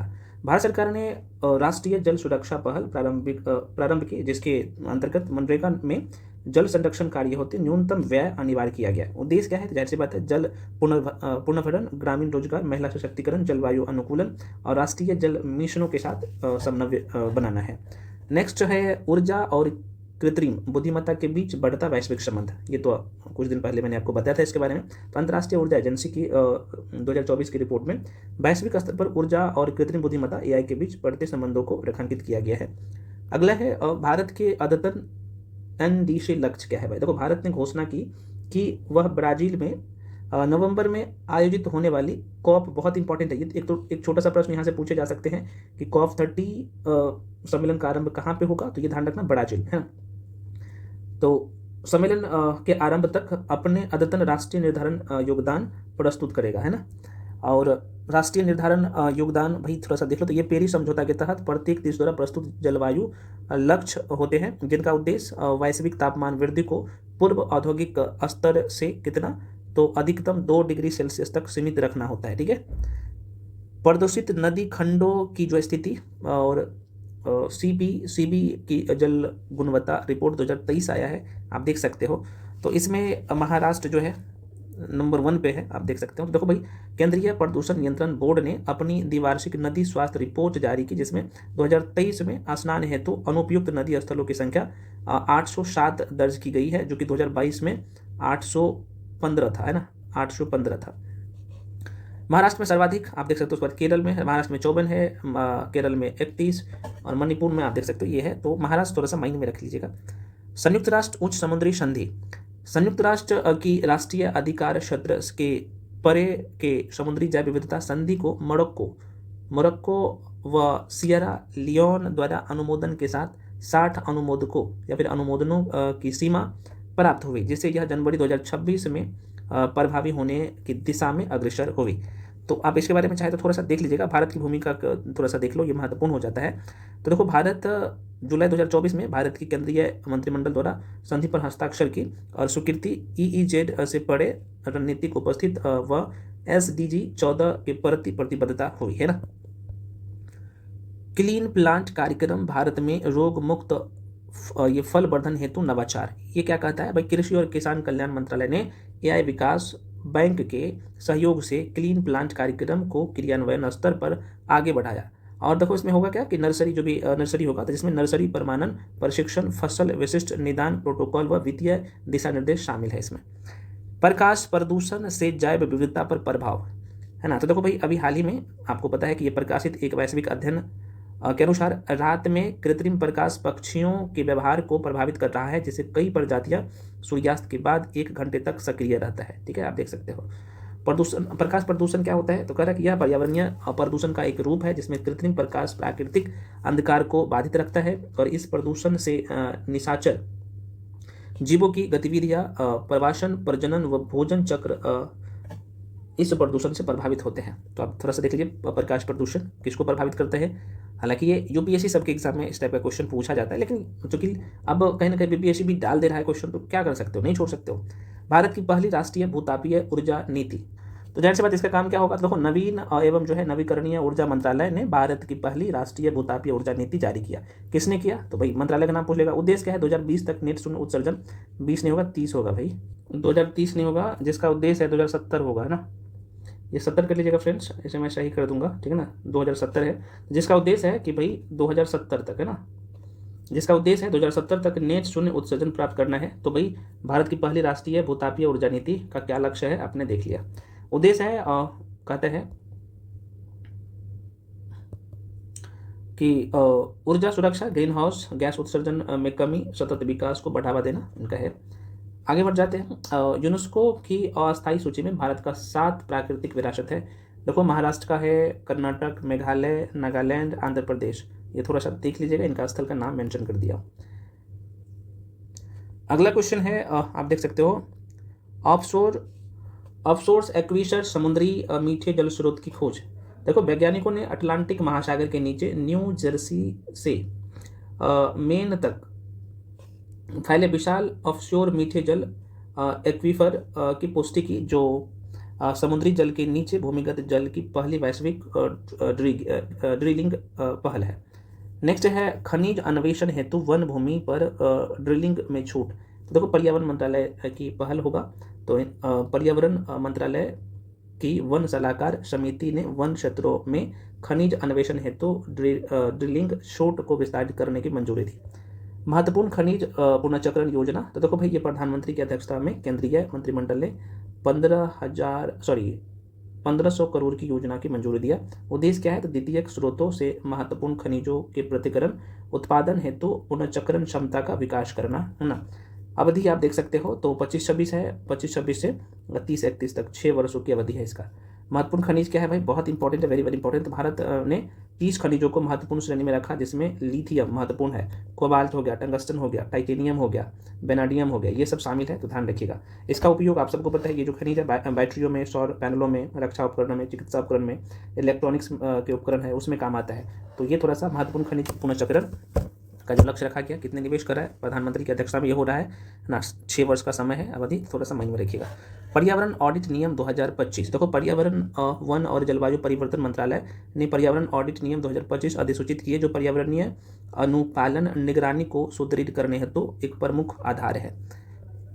अगला क्वेश्चन है शहरी ध्वनि प्रदूषण संकट नीति शिथिल, संकट गंभीर। तो ये क्या कहता है, जरा सा इसको भी देख लीजिए। तो शहरी भारत में ध्वनि प्रदूषण को एक उपेक्षित सार्वजनिक स्वास्थ्य संकट के रूप में चिन्हित किया गया है, विशेषकर विद्यालयों, अस्पतालों जैसे संवेदनशील क्षेत्रों में अनुमेय सीमा से अधिक डेसिबल स्तर पाए गए हैं। ठीक है ना, तो ये थोड़ा सा सरकार का काम है। अब यहाँ पे देखो भाई, मैं आपको क्लियर कर दूँ, ये जो आप लोग का 3 सेक्शन था, एक तो हो गया आप लोग का आर्थिकी, एक था आप लोग का यहाँ पे लिख देता हूँ, पहला आप लोग का जो था आर्थिकी, दूसरा अभी जो है आप लोग को पता है कि भाई साइंस एंड टेक वाला जो सेक्शन था, विज्ञान एवं प्रौद्योगिकी, और तीसरा जो है इन्वायरमेंट एंड इकोलॉजी, है ना। ये 3 सेक्शन की मैं बात कर लूँ अभी, जो ज़्यादा टाइम लगा इन तीनों सेक्शन में। तो ये तीनों सेक्शन जो कि ये तीनों गढ़ है यूपीएससी का, लेकिन बीपीएससी अभी इस बार यहाँ पे मूव किया था, इसलिए मैं आप लोगों को भी करवा रहा हूँ, है ना। तो आप लोग अभी से तैयार रहो, है ना।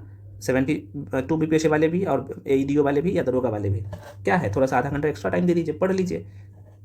चलिए, तो अगला सेक्शन है भाई रिपोर्ट एवं सूचकांक।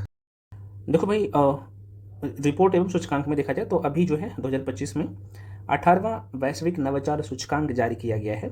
तो इस इंडेक्स में देखा जाए तो आपके मन में क्वेश्चन आएगा कि भाई भारत का कौन सा स्थान रहा है। तो इसमें भारत का 139 देश में भारत का 38वां स्थान रहा है। 24 में जो भारत का स्थान था भाई 39 नंबर पे, और 2015 में भारत का स्थान था, देख सकते हो कि 81वां स्थान था। तो जाहिर सी बात है इंप्रूव तो हो रहा है। पहले नंबर पे देखो भाई, आपको पता होना चाहिए स्विट्जरलैंड है। ये लगातार जो है ये 15 साल से, लगातार 15 साल से पहले नंबर पे स्विट्जरलैंड है, दूसरे नंबर पे स्वीडन है, और तीसरे नंबर पे संयुक्त राज्य अमेरिका है। ठीक है, और एक बार आपको इसके बारे में जानकारी चाहिए, 18वां वैश्विक नवाचार सूचकांक क्या होता है, तो मैं मेंशन कर दिया हूँ। ठीक है, मैं वीडियो बड़ी लंबा हो जाता है, आप थोड़ा सा देख लो इसके बारे में। वैश्विक बौद्धिक संपदा संगठन, इसका स्थापना 14 जुलाई 1967 में हुआ था, मुख्यालय जिनेवा स्विट्जरलैंड है। ठीक है ना, और इसमें वर्तमान में 193 देश सदस्य है। भारत 1975 में शामिल हुआ था, 1975। अगला है मेरे भाई 19वां वैश्विक शांति सूचकांक, बहुत इंपॉर्टेंट है। 19वां वैश्विक शांति सूचकांक 2025 जारी किया गया है। तो देखो भाई, इसमें पहले नंबर, इसमें इस बार भी 163 देश इसमें शामिल हुआ था, जिसमें देखा जाए तो भारत का स्थान इस बार जो रहा है 115वां है, 2024 में 116वें स्थान पर था। और पहले नंबर पे कौन है ना, तो यहाँ पे आप देख लो, जो सबसे शांतिपूर्ण जो देश है आइसलैंड है, यहाँ पे देख सकते हो। दूसरे नंबर पर आयरलैंड है और तीसरे नंबर पर न्यूजीलैंड है। तो सब में लैंड लगा हुआ है, तो शांति से ध्यान रखना। आइसलैंड है ना, बर्फ के नीचे जाओगे एकदम शांति ठंडा इस तरीके से। और भारत का 115वां स्थान है, और उसमें क्या था भाई 116वां था 2024 में। अगला है यहाँ पे राज्य ऊर्जा दक्षता सूचकांक 2024, आप देख लीजिए एक बार, क्योंकि इसमें अग्रणी राज्य जो है आंध्र प्रदेश है। तो ये राज्य जो कि नाम है राज्य ऊर्जा दक्षता सूचकांक है। तो अग्रणी राज्य जो है ना, 5 अग्रणी राज्य है, जो कि आंध्र प्रदेश, कर्नाटक, ये सब है। सरसरी निगाहों से देख लीजिएगा। अगला है मेरे भाई 10वां NIRF इंडिया रैंकिंग 2025। तो इस रैंकिंग में पहले नंबर पर आप, ये 7वीं बार है IIT मद्रास पहले स्थान पर है ना। तो ये माइंड में रखिएगा, और यहाँ से क्वेश्चन बन सकते हैं। उसके बाद अगला है, ये वेरी वेरी इंपॉर्टेंट ये भी है। तो IMD world talent ranking 2025, international institute for management development द्वारा IMD द्वारा वर्ल्ड टैलेंट रैंकिंग 2025 जारी किया गया। भारत इस वर्ष 36.6 के समग्र स्कोर के साथ 63वें स्थान पर है भाई। ठीक है ना, और 2024 में भारत का स्थान था 58 नंबर का। तो जाहिर सी बात है पिछले वर्ष की तुलना में भाई कमी आया है। पिछले साल यहाँ पे 40.47 स्कोर था भारत। चलिए, तो अगला क्वेश्चन है फ्रेंड्स आप लोगों का, यहाँ पे आप देख पा रहे हो, अगला सेक्शन है योजना एवं कार्यक्रम। ठीक है, तो यहाँ पे पहला क्वेश्चन आपको दिख रहा होगा, दक्षता निर्माण और मानव संसाधन विकास योजना 2025 किसके द्वारा शुरू किया जाएगा। तो भाई PM नरेंद्र मोदी की अध्यक्षता में केंद्रीय मंत्रिमंडल ने 15वें वित्त आयोग चक्रण के तहत 21 से 26 की अवधि के लिए वैज्ञानिक औद्योगिक अनुसंधान विभाग की जो है दक्षता निर्माण मानव संसाधन विकास योजना की मंजूरी दिया। उद्देश्य क्या है, ये टेक्नोलॉजी से संबंधित है, तो इस तरीके से आप माइंड में रख सकते हो। आयुष्मान भारत के 7 वर्ष पूर्ण हुए, पूछे जा सकते हैं। देखो भाई 23 सितंबर को आयुष्मान भारत योजना अपने 7 वर्ष पूरा की है। 2017 में शुरू हुआ था, आप सबको पता ही होना चाहिए। सॉरी, ये योजना 23 सितंबर 2018 में शुरू किया गया था, तो इसलिए महत्वपूर्ण हो जाता है। अगला है PM मित्र पार्क योजना, ये महत्वपूर्ण है, चूँकि मध्य प्रदेश के प्रधानमंत्री ने मध्य प्रदेश के धार जिले में प्रधानमंत्री mega integrated textile reason and जो है अपैरल पार्क की आधारशिला रखी है। उद्देश्य क्या है, तो कताई बुनाई प्रोसेसिंग आधारित जो है निर्माण सहित पूरे वस्त्र और मूल्यांकन श्रृंखला हेतु एकीकृत औद्योगिक ढांचे या ढांचा विकसित करना और लगभग 20 लाख प्रत्यक्ष और अप्रत्यक्ष रोजगार का सृजन करना। तो ये थोड़ा सा नाम से ही पता चल रहा होगा पार्क। मुख्यमंत्री निश्चय स्वयं सहायता भत्ता योजना, तो देखो भाई ये बिहार सरकार के द्वारा शुरू किया गया है और इस योजना के बारे में आप सभी लोग बखूबी से जानते हैं, है ना। 1000 रुपया की राशि एज होना चाहिए 20 से लेके 25 साल तक, आपको पता होना चाहिए, और अगले 2 साल तक मिलेगा, है ना, जब तक आपकी नौकरी नहीं लग जाती है, इंटर पास बच्चे के लिए। स्वास्थ्य नारी सशक्त परिवार अभियान, देखो पीएम नरेंद्र मोदी ने स्वास्थ्य नारी सशक्त परिवार अभियान का शुभारंभ किया, जो महिलाओं और बच्चों के लिए सबसे बड़ा स्वास्थ्य आउटरीच कार्यक्रम है। अवधि जो है आप यहाँ पे देख पा रहे हो 17 सितंबर से 2 अक्टूबर 2025 तक देश भर में 10 लाख से अधिक स्वास्थ्य शिविर आयोजित किए जाएंगे। ये 2 अक्टूबर तक इतने था। ये उद्देश्य क्या था, cancer, anaemia, TB, sickle cell, जो लोग इस बीमारी से विपरीत है, तो जाहिर सी बात है जागरूकता बढ़ाना और कहीं ना कहीं इलाज भी करना। एमनेस्टी योजना 2025, देखो ये एक्चुअली कर्मचारी राज्य बीमा निगम एमनेस्टी योजना 2025 से संबंधित है। जागरूकता गतिविधियों की घोषणा की और एक बार विवाद समाधान की पहल। देखो अवधि जो है इसका 1 अक्टूबर 2025 से ये 30 सितंबर 2026 तक है, देख लीजिएगा। भारतीय नौसेना का जो है शिप बिल्डिंग कार्यक्रम, ये क्या कहता है, तो वरिष्ठ अधिकारियों ने बताया कि भारतीय नौसेना अपनी अब तक की सबसे बड़ी शिप बिल्डिंग योजना चला रही है, जिसमें 54 जहाज विभिन्न चरणों में निर्माणाधीन है। अच्छा, ये नाम से ही पता चल रहा होगा शिप बिल्डिंग कार्यक्रम। दीनदयाल लाडो लक्ष्मी योजना, तो ये हरियाणा सरकार के द्वारा शुरू किया गया है, महिलाओं के लिए सहायता, ये सारी चीज़ें दिया जा रहा है, तो आप लोग समझ रहे हैं। मध्य प्रदेश में वन्यजीव संरक्षण पारिस्थितिकी संतुलन के लिए मध्य प्रदेश की सरकार द्वारा यह योजना शुरू किया गया। उद्देश्य है पारिस्थितिकी तंत्र को मजबूत करना। IRDAI द्वारा बीमा सुगम पोर्टल लॉन्च किया गया है, तो ये IRDAI के द्वारा किया गया, भारतीय बीमा नियामक एवं विकास प्राधिकरण ने बीमा से संबंधित सभी सेवाओं को एक ही पोर्टल पे आपको मिलेगा, ये है। NPCI ने कतर में, बहुत अच्छा क्वेश्चन है ये, पूछे जा सकते हैं, तो कतर में QR कोड आधारित UPI भुगतान शुरू किया है ना। तो NPCI कतर में QR आधारित UPI शुरू किया, ठीक है ना। कहाँ पे, कतर देश में। भारतीयों को इससे फायदा मिलेगा। अगला क्वेश्चन है, भारत की GDP वृद्धि दर का अनुमान जो है, देखो यहाँ पे 6.7% बढ़ने का अनुमान है। पहले कितना था, 6.3%। डायरेक्टली क्वेश्चन पूछे जा सकते हैं। बिहार देश का चौथा सबसे बड़ा शहद उत्पादक देश राज्य बन गया है बिहार, ठीक है ना। तो पहले नंबर पे कौन है भाई, तो यूपी है। तो शहद उत्पादन में बिहार पहले चौथे नंबर पे आ गया, 4th नंबर पे। वर्तमान में उत्तर प्रदेश पहले नंबर पे है, ठीक है ना। उसके बाद पश्चिम बंगाल है, उसके बाद पंजाब है, और बिहार का स्थान वो चौथा हो गया। अगला सेक्शन है फ्रेंड्स, चर्चित व्यक्ति। तो चर्चित व्यक्ति में पहला व्यक्ति का नाम आपने देख ही लिया, ये है DLR सूरज, वही अल्बानिया के कृत्रिम मंत्री जिन्हें मंत्री परिषद में स्थान मिला है, अभी आपको मैं दिखाया हूँ, ठीक है। तो ये है। अगला क्वेश्चन है, नेक्स्ट है यहाँ पे कोकीची अकुजावा, ये जापान के 102 वर्षीय कोकीची अकुजावा ने 5 अगस्त 2025 को माउंट फ्यूजी की चोटी पर पहुंचकर विश्व रिकॉर्ड बनाया। देखो भाई 102 साल की है ना, जिसे गिनीज वर्ल्ड रिकॉर्ड मिला है, तो ये नाम ध्यान रखिएगा थोड़ा सा। प्रमुख अपॉइंटमेंट को देख लीजिएगा, तो श्रीनिवास इजंती की बात कर ले, तो भाई ये सेबी के श्रीनिवास इजंती इसका नाम ही है, तो 1983 बैच के सेवानिवृत्त IAS अधिकारी है। इनको सेबी की मंजूरी के साथ NSE गवर्निंग बोर्ड का अध्यक्ष नियुक्त किया गया, उतना इंपॉर्टेंट नहीं है। अगला प्रश्न है भाई गौरंग लाल दास, जो कि ये बहुत वेरी वेरी इंपॉर्टेंट है। देखो भाई 1999 बैच के भारतीय विदेश सेवा IFS अधिकारी है, तो ये अगले दूतावास अम्बेसडर दक्षिण कोरिया में इन्हें नियुक्त किया गया, तो पूछे जा सकते हैं। सुशीला कार्की आप सबको पता है, अभी नेपाल के प्रधानमंत्री के रूप में शपथ लिया, इसके बारे में तो अभी चर्चा की ही थी। अगला है यहाँ पे CP राधाकृष्णन, जो कि भारत के उपराष्ट्रपति के रूप में अपना पदभार संभाले हैं, है ना, उपराष्ट्रपति के रूप में। राजित पुहान, जो कि आपको मैं बता दूं इतना इंपॉर्टेंट नहीं है, लेकिन माइंड में रख लीजिएगा, पुहानी को भारतीय खाद्य सुरक्षा और मानक प्राधिकरण के मुख्य कार्यकारी नियुक्त किया गया है ना। अगला है कल्याणी, TCA कल्याणी, जो कि इसे CGI नियुक्त किया गया है 29 में, है ना, लेखा महानियंत्रक, तो माइंड में रखिएगा। अनु 3 चारनवीराकुल, इसका नाम ही है, थोड़ा सा नाम अजीब टाइप का है, कोई बात नहीं।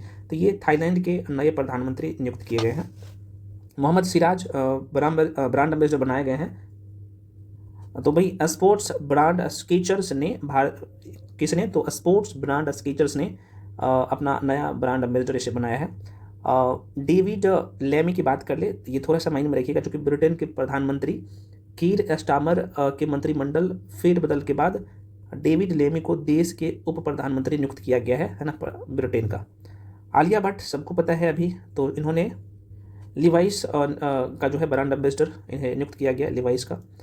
त्यागपत्र थोड़ा सा देख लीजिएगा, केपी शर्मा ओली प्रधानमंत्री के पद से नेपाल के हैं, ये त्यागपत्र दिए हैं। और कार्की बने हैं, कार्की का नाम आपने जरूर सुना होगा, अभी बताऊँ, वहाँ के प्रधानमंत्री नेपाल का।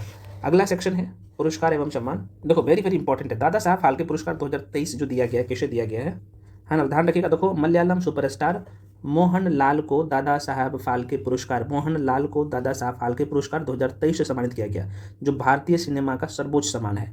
देखो यह पुरस्कार औपचारिक रूप से 71वें राष्ट्रीय फिल्म पुरस्कार समारोह जो 23 सितंबर को दिया गया उसमें प्रदान किया गया, लेकिन 2023 का ही है, तो यही पूछा जाएगा इस बार किसको मिला है ना। अगला देख लेते हैं, बाकी से भी आप एक बार पढ़ लीजिएगा। मिथुन चक्रवर्ती को 2022 में मिला था, 2021 में वहीदा रहमान को मिला था, और 2020 में आशा पारेख को दादा साहब फाल्के पुरस्कार मिला था। वेरी वेरी इंपॉर्टेंट है, माइंड में रखिएगा। लिविंग ब्रिज सम्मान की बात कर ले मेरे दोस्त, तो ये ब्रिटेन के प्रधानमंत्री जिसका नाम है स्टामर को भारत यूके युक्त व्यापार समझौता को सफलतापूर्ण पूरा करने में उनकी महत्वपूर्ण भूमिका के लिए प्रतिष्ठित जो है, यहाँ पे आप देख सकते हो, लिविंग ब्रिज से सम्मानित किया गया। ठीक है, प्रोफेसर वीके गोकक पुरस्कार, इतना महत्वपूर्ण नहीं है, आप लोग देख लीजिएगा। और कई बार ना बीपीएससी आजकल पागल हो गया है खासतौर पर, तो इसलिए कहीं कहीं से क्वेश्चन उठा के डाल देते थे, तो इसलिए ये न्यूज़ में था, द हिंदू में छपा हुआ था, तो मुझे लगा मैं छाप देता हूँ। अगला है पीवी नरसिम्हा राव स्मृति पुरस्कार, आप सबको पता है अर्थशास्त्र के क्षेत्र में पूर्व प्रधानमंत्री डॉक्टर मनमोहन सिंह को भारत की आर्थिक परिवर्तन यात्रा और उनकी महत्वपूर्ण भूमिका के लिए मरणोपरांत पीवी नरसिम्हा राव स्मृति पुरस्कार, जो कि अर्थशास्त्री थे वो ऑलरेडी, तो उन्हें सम्मानित किया गया। वेरी वेरी इंपॉर्टेंट है, रेमन मैग्सेसे पुरस्कार 2025 किसे मिला, तो भाई भारतीय एनजीओ जिसका नाम है एजुकेट गर्ल, उन्हें मिला है। रेमन मैग्सेसे पुरस्कार को एशिया का नोबेल पुरस्कार भी कहा जाता है, इसके बारे में और इन्फॉर्मेशन लिख दिया, तो ये वेरी वेरी इंपॉर्टेंट है, माइंड में रखिएगा। ठीक है, अगला है मेरे भाई 42वें बेनिस फिल्म फेस्टिवल। तो भारतीय फिल्मकार अन्नपूर्णा राय अपनी पहली फिल्म जिसका नाम यहाँ पे था, देख सकते हो, सॉन्ग्स ऑफ फॉरगॉटन ट्रीज के लिए 42वें वेनिस फिल्म फेस्टिवल ऑरिजोंटी सेक्शन में सर्वश्रेष्ठ निर्देशक का पुरस्कार जीता। ठीक, अगला यहाँ पे कैमल इंटरनेशनल अवार्ड 2025, जरूरत नहीं है यहाँ पे, अगर नाम ध्यान रखना है तो ये निदेशक है जिसका नाम है यूनुस अहमद को अरबी वर्ल्ड रिकॉर्ड द्वारा जो है ना, कैमल इंटरनेशनल अवार्ड 2025 से सम्मानित किया गया, तो भी उतना इंपॉर्टेंट नहीं था ये। अगला है यहाँ पे सैन्य अभ्यास और अभियान, बहुत ही महत्वपूर्ण है। देखो भाई सैन्य अभ्यास जापद 2025, तो भाई ये जो सैन्य अभ्यास जापद हुआ है, ये भारत और रूस के बीच में होता है, बहुराष्ट्रीय सैन्य अभ्यास है, आपको पता होना चाहिए। तो ये इस बार रूस पहुंचकर वहाँ पे प्रशिक्षण लिया है ना, तो ये ध्यान रखना, रूस पहुंचकर ये मूलिनो प्रशिक्षण मैदान में, बहुत इंपॉर्टेंट है, वहाँ पे लिया है। ठीक है ना, तो देखो ये प्रत्येक 4 साल पर यह अभ्यास होता है। इसमें देखा जाए तो भारत की तीनों सेना, थल सेना, नौसेना, वायुसेना, इसमें हिस्सेदार लेते हैं। 2009 से ये जो है अभ्यास शुरू हुआ है। ठीक है ना, प्रत्येक 4 साल पर। उद्देश्य क्या है, तो रक्षा सहयोग, पारस्परिक संचालन क्षमता, इस पर जो है यहाँ पे बल देना। ऑपरेशन राहत, अभी पंजाब में बाढ़ आया था, आप सबको पता है ना, तो उसमें ऑपरेशन राहत चलाया गया था। अगला क्वेश्चन है युद्ध कौशल अभ्यास 3.0। देखो भारतीय सेना ने अरुणाचल प्रदेश के कामेंग क्षेत्र सहित पूर्वी हिमालय के दुर्गम और ऊंचाई वाले इलाकों में युद्ध कौशल अभ्यास ना 3.0 आयोजित किया, तो कहाँ पे, अरुणाचल प्रदेश में। भारत अमेरिका सैन्य अभ्यास 2025, देखो भारत अमेरिका संयुक्त सैन्य अभ्यास 2025 का 21वां संस्करण था, ये 1 से लेके 14 सितंबर 2025 तक जो है फोर्ट वेनराइट अलास्का में आयोजित हुआ है ये। ठीक है ना, अगला है सागर माथा मैत्री 2025, तो सागर माथा के यहाँ पे होगा भाई, नेपाल और चीन के बीच में हुआ है ये अभ्यास, 6 से 16 सितंबर के बीच में हुआ था, नेपाल के काठमांडू में। ठीक है ना, सागर माथा 2017 से आयोजित किया जा रहा है। अब अगला क्वेश्चन है ऑपरेशन स्वर्ण, तो ये आंध्र प्रदेश में चलाया गया है ना, चूंकि एक स्वर्णमुखी नदी का पुनरीक्षण के लिए, तो ये थोड़ा सा ध्यान रखिएगा। तिरुपति शहरी विकास प्राधिकरण ने ऑपरेशन स्वर्ण की शुरुआत किया।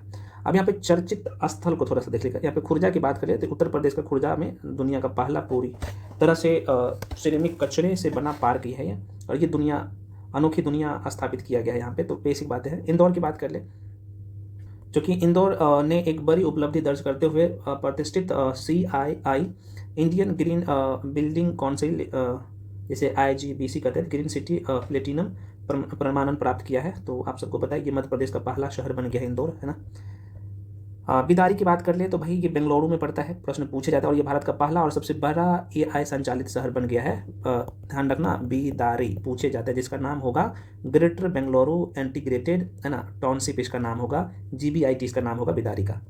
डोंगगोंग ये अरुणाचल प्रदेश में है, और चूंकि आपको मैं बता दूं अरुणाचल प्रदेश के जो है अंजो जिले स्थित डोंगगोंग 29 दिसंबर 2025 से अब देखेंगे तो 2 जनवरी 2026 तक पहला सूर्य महोत्सव यहाँ पे आयोजित किया जाएगा। डोंगगोंग पूछे जा सकते हैं। अब यहाँ पे चर्चित पुस्तक देख लीजिए। पहला पुस्तक है the Chola tiger the Avengers of Somnath. कौन लिखा है भाई? अमीश त्रिपाठी के द्वारा लिखी गई पुस्तक है। मदर मेरी कम्स टू मी आत्मकथा, ये अरुंधति राय के द्वारा लिखा गया है भाई। डेमोक्रेसी और हार्टलैंड, ये कुरैशी का नाम आपने जरूर सुना होगा, जो कि पूर्व निर्वाचन आयुक्त है, इनके द्वारा लिखी गई पुस्तक है। जनतंत्र का बाइस्कोप हिंदी कविता संग्रह है, ये उमेश मिश्र के द्वारा लिखा गया है। Wild Africa through my lens Manisha Mundra के द्वारा लिखी गई पुस्तक है। Operation Sindoor the untold story of India's deep strike inside Pakistan, आप सबको पता है, ढिल्लन का नाम आपने जरूर सुना होगा, तो KJS ढिल्लन के द्वारा लिखी गई पुस्तक है।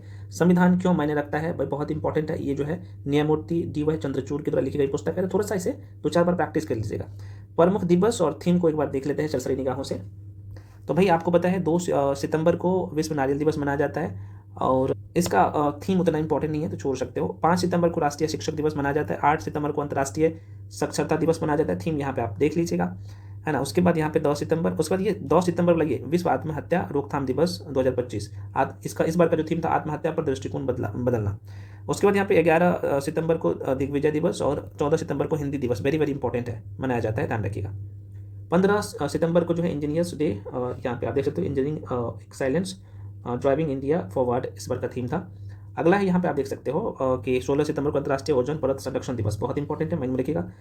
विश्व रोगी सुरक्षा दिवस 17 को, और अगला है यहाँ पे विश्व बांस दिवस जो है, ये पूछे जा सकते हैं, अभी न्यूज़ में था ये, तो 18 को और 20 को अंतर्राष्ट्रीय लाल पांडा दिवस। लाल पांडा आप सबको पता है हिमालय क्षेत्र में पाया जाता है ना।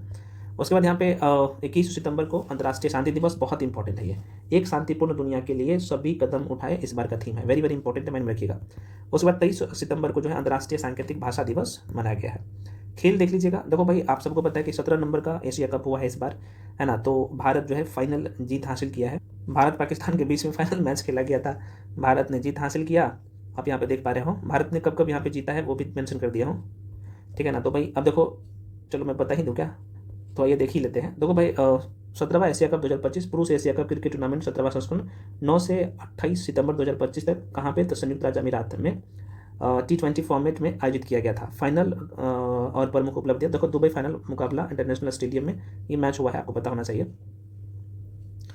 भारत की बात कर ले तो पाकिस्तान को 5 विकेट से हराकर रिकॉर्ड 9वीं बार जो है एशिया कप खिताब जीता है भारत। भारत की उपलब्धि की बात करें तो भारत पहला देश बना जिसने 2-2 बार वनडे और T20 फॉर्मेट में एशिया कप का खिताब जीता है, तो इसलिए महत्वपूर्ण हो जाता है। भारत ने इससे पहले 7 बार वनडे एशिया कप और 1 बार T20 एशिया कप 2016 में जीता था। भारत एशिया कप 2023 का भी गत विजेता भी था। अब देखो भाई यहाँ पे देख लीजिएगा, तो प्लेयर ऑफ द मैच जो मिला है फाइनल में तिलक वर्मा को 69 रन बनाए हैं। प्लेयर ऑफ द टूर्नामेंट जो मिला है अभिषेक शर्मा को, टूर्नामेंट में सर्वाधिक रन बनाए हैं, ये 314 रन बनाए। एशिया कप का थोड़ा सा इतिहास देखना चाहेंगे तो इसका स्थापना जो हुआ था भाई एशिया कप क्रिकेट टूर्नामेंट, और 1983 में मुख्यालय कहाँ पे है तो आप लोग देख ही सकते हो। प्रथम संस्करण में भी देख सकते हो विजेता भारत था, है ना, तो यहाँ पे आप देख सकते हैं इसका। अगला है यहाँ पे फ्रेंड्स 62वां दिलीप ट्रॉफी 2025, तो इसका 62वां संस्करण ये चूँकि 28 अगस्त से 25 सितंबर तक जो है centre for excellence ground Bengaluru में कर्नाटक में किया गया था, तो आप इसे थोड़ा सा माइंड में रख लीजिएगा, ये पूछे जा सकते हैं।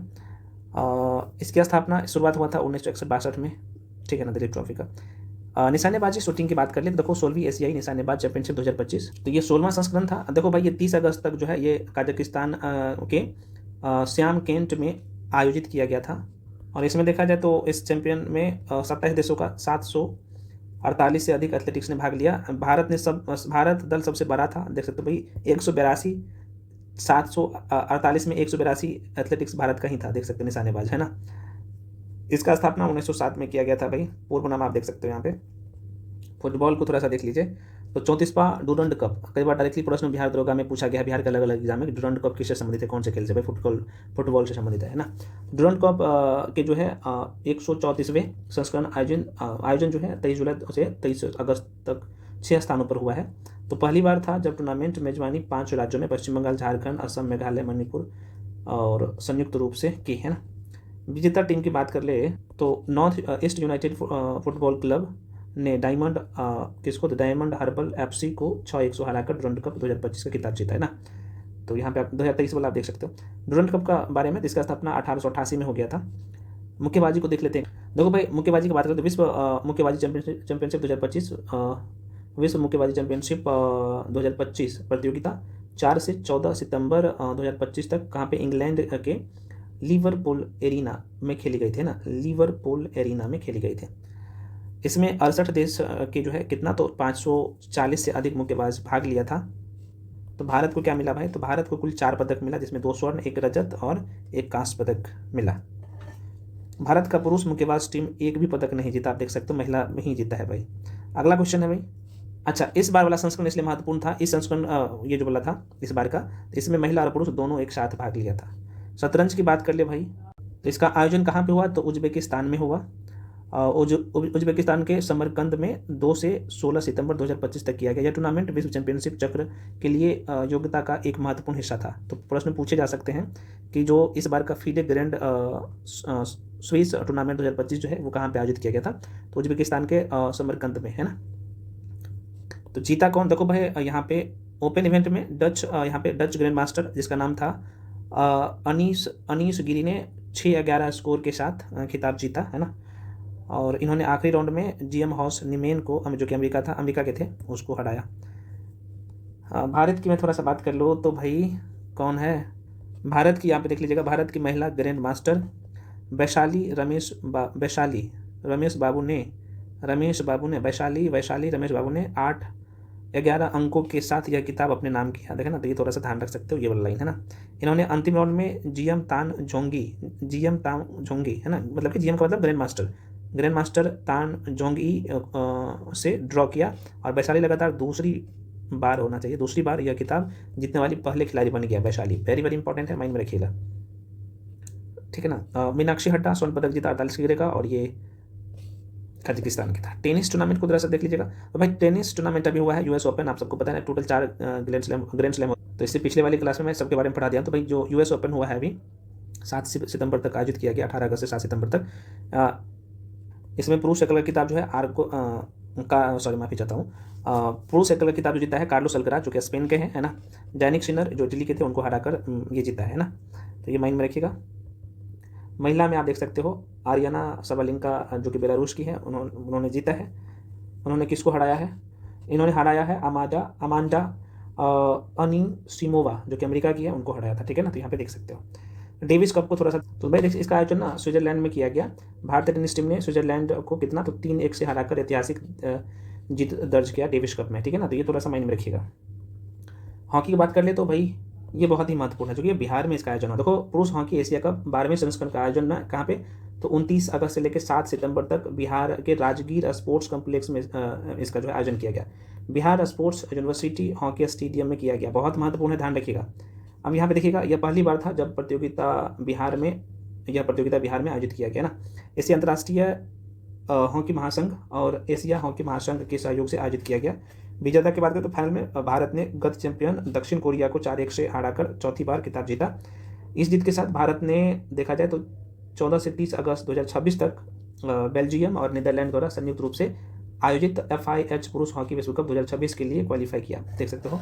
शुभंकर पूछे जा सकते हैं, क्योंकि बिहार का है भाई, बिहार के एग्जाम के लिए तैयारी कर तो महत्वपूर्ण है। तो इस टूर्नामेंट का आधिकारिक शुभंकर चांद था, जो भारत के राष्ट्रीय पशु बाघ साहस और स्फूर्ति का प्रतीक तथा भारत के महान हॉकी खिलाड़ी मेजर ध्यानचंद को प्रेरित करता है, ठीक है। तो शुभंकर थोड़ा सा माइंड में रख लीजिएगा।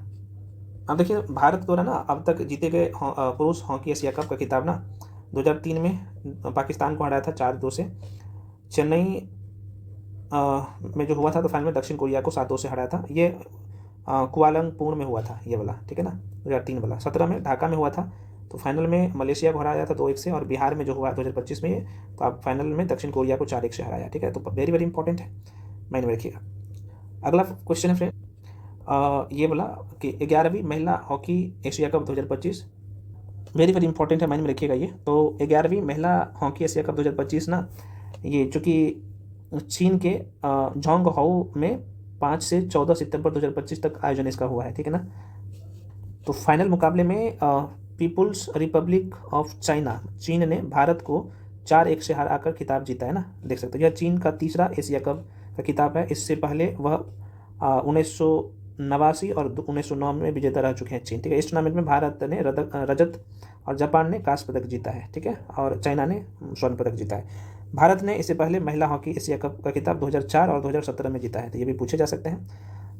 लास्ट क्वेश्चन है तलवारबाजी, फेंसिंग की बात कर ले भाई। तो इंडियन फेंसिंग कैडेट कप 2025, तो भाई इसका आयोजन कहाँ पे हुआ था, तो आपको पता होना चाहिए। देखो ये इसका आयोजन 19 सितंबर से 21 सितंबर इंदिरा गांधी अंतर्राष्ट्रीय स्पोर्ट्स परिसर हल्द्वानी, जो कि उत्तराखंड में, वहीं पे किया गया था, ठीक है ना।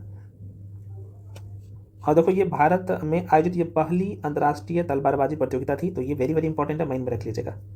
तो इसमें भारत का प्रदर्शन की बात कर ले मेरे भाई, तो भारत ने कुल 16 पदक जीते, है ना, तलवारबाजी में, जिसमें 5 स्वर्ण है, 3 रजत है, 8 कांस्य पदक है के साथ भारत का स्थान शीर्ष रहा है ना, शीर्ष स्थान पर भारत रहा है, वेरी वेरी इंपॉर्टेंट है। तो फ्रेंड्स ये वीडियो चूँकि मैं थोड़ा सा डिटेल में शुरू में आप देखेंगे तो 4 जो सेक्शन था उसमें ज़्यादा टाइम दे दिया, कोई बात नहीं। नेक्स्ट जो जैसे अभी दिसंबर महीने का आएगा और बाकी जो बचा हुआ है वो आएगा, तो मैं कोशिश करूँगा वहाँ पर उतना टाइम ना दे, ठीक है। तो आप लोग सभी लोग क्या करिए, वीडियो को मल्टीपल टाइम देखिए और इसका प्रिंट आउट करवा के और बार बार रिवीजन कर लीजिए, क्वेश्चन एक भी बाहर नहीं जाएगा। सभी लोग टेलीग्राम जाके ज्वाइन कर लीजिए। मिलते हैं अगले वीडियो में, तब तक के लिए जय हिंद।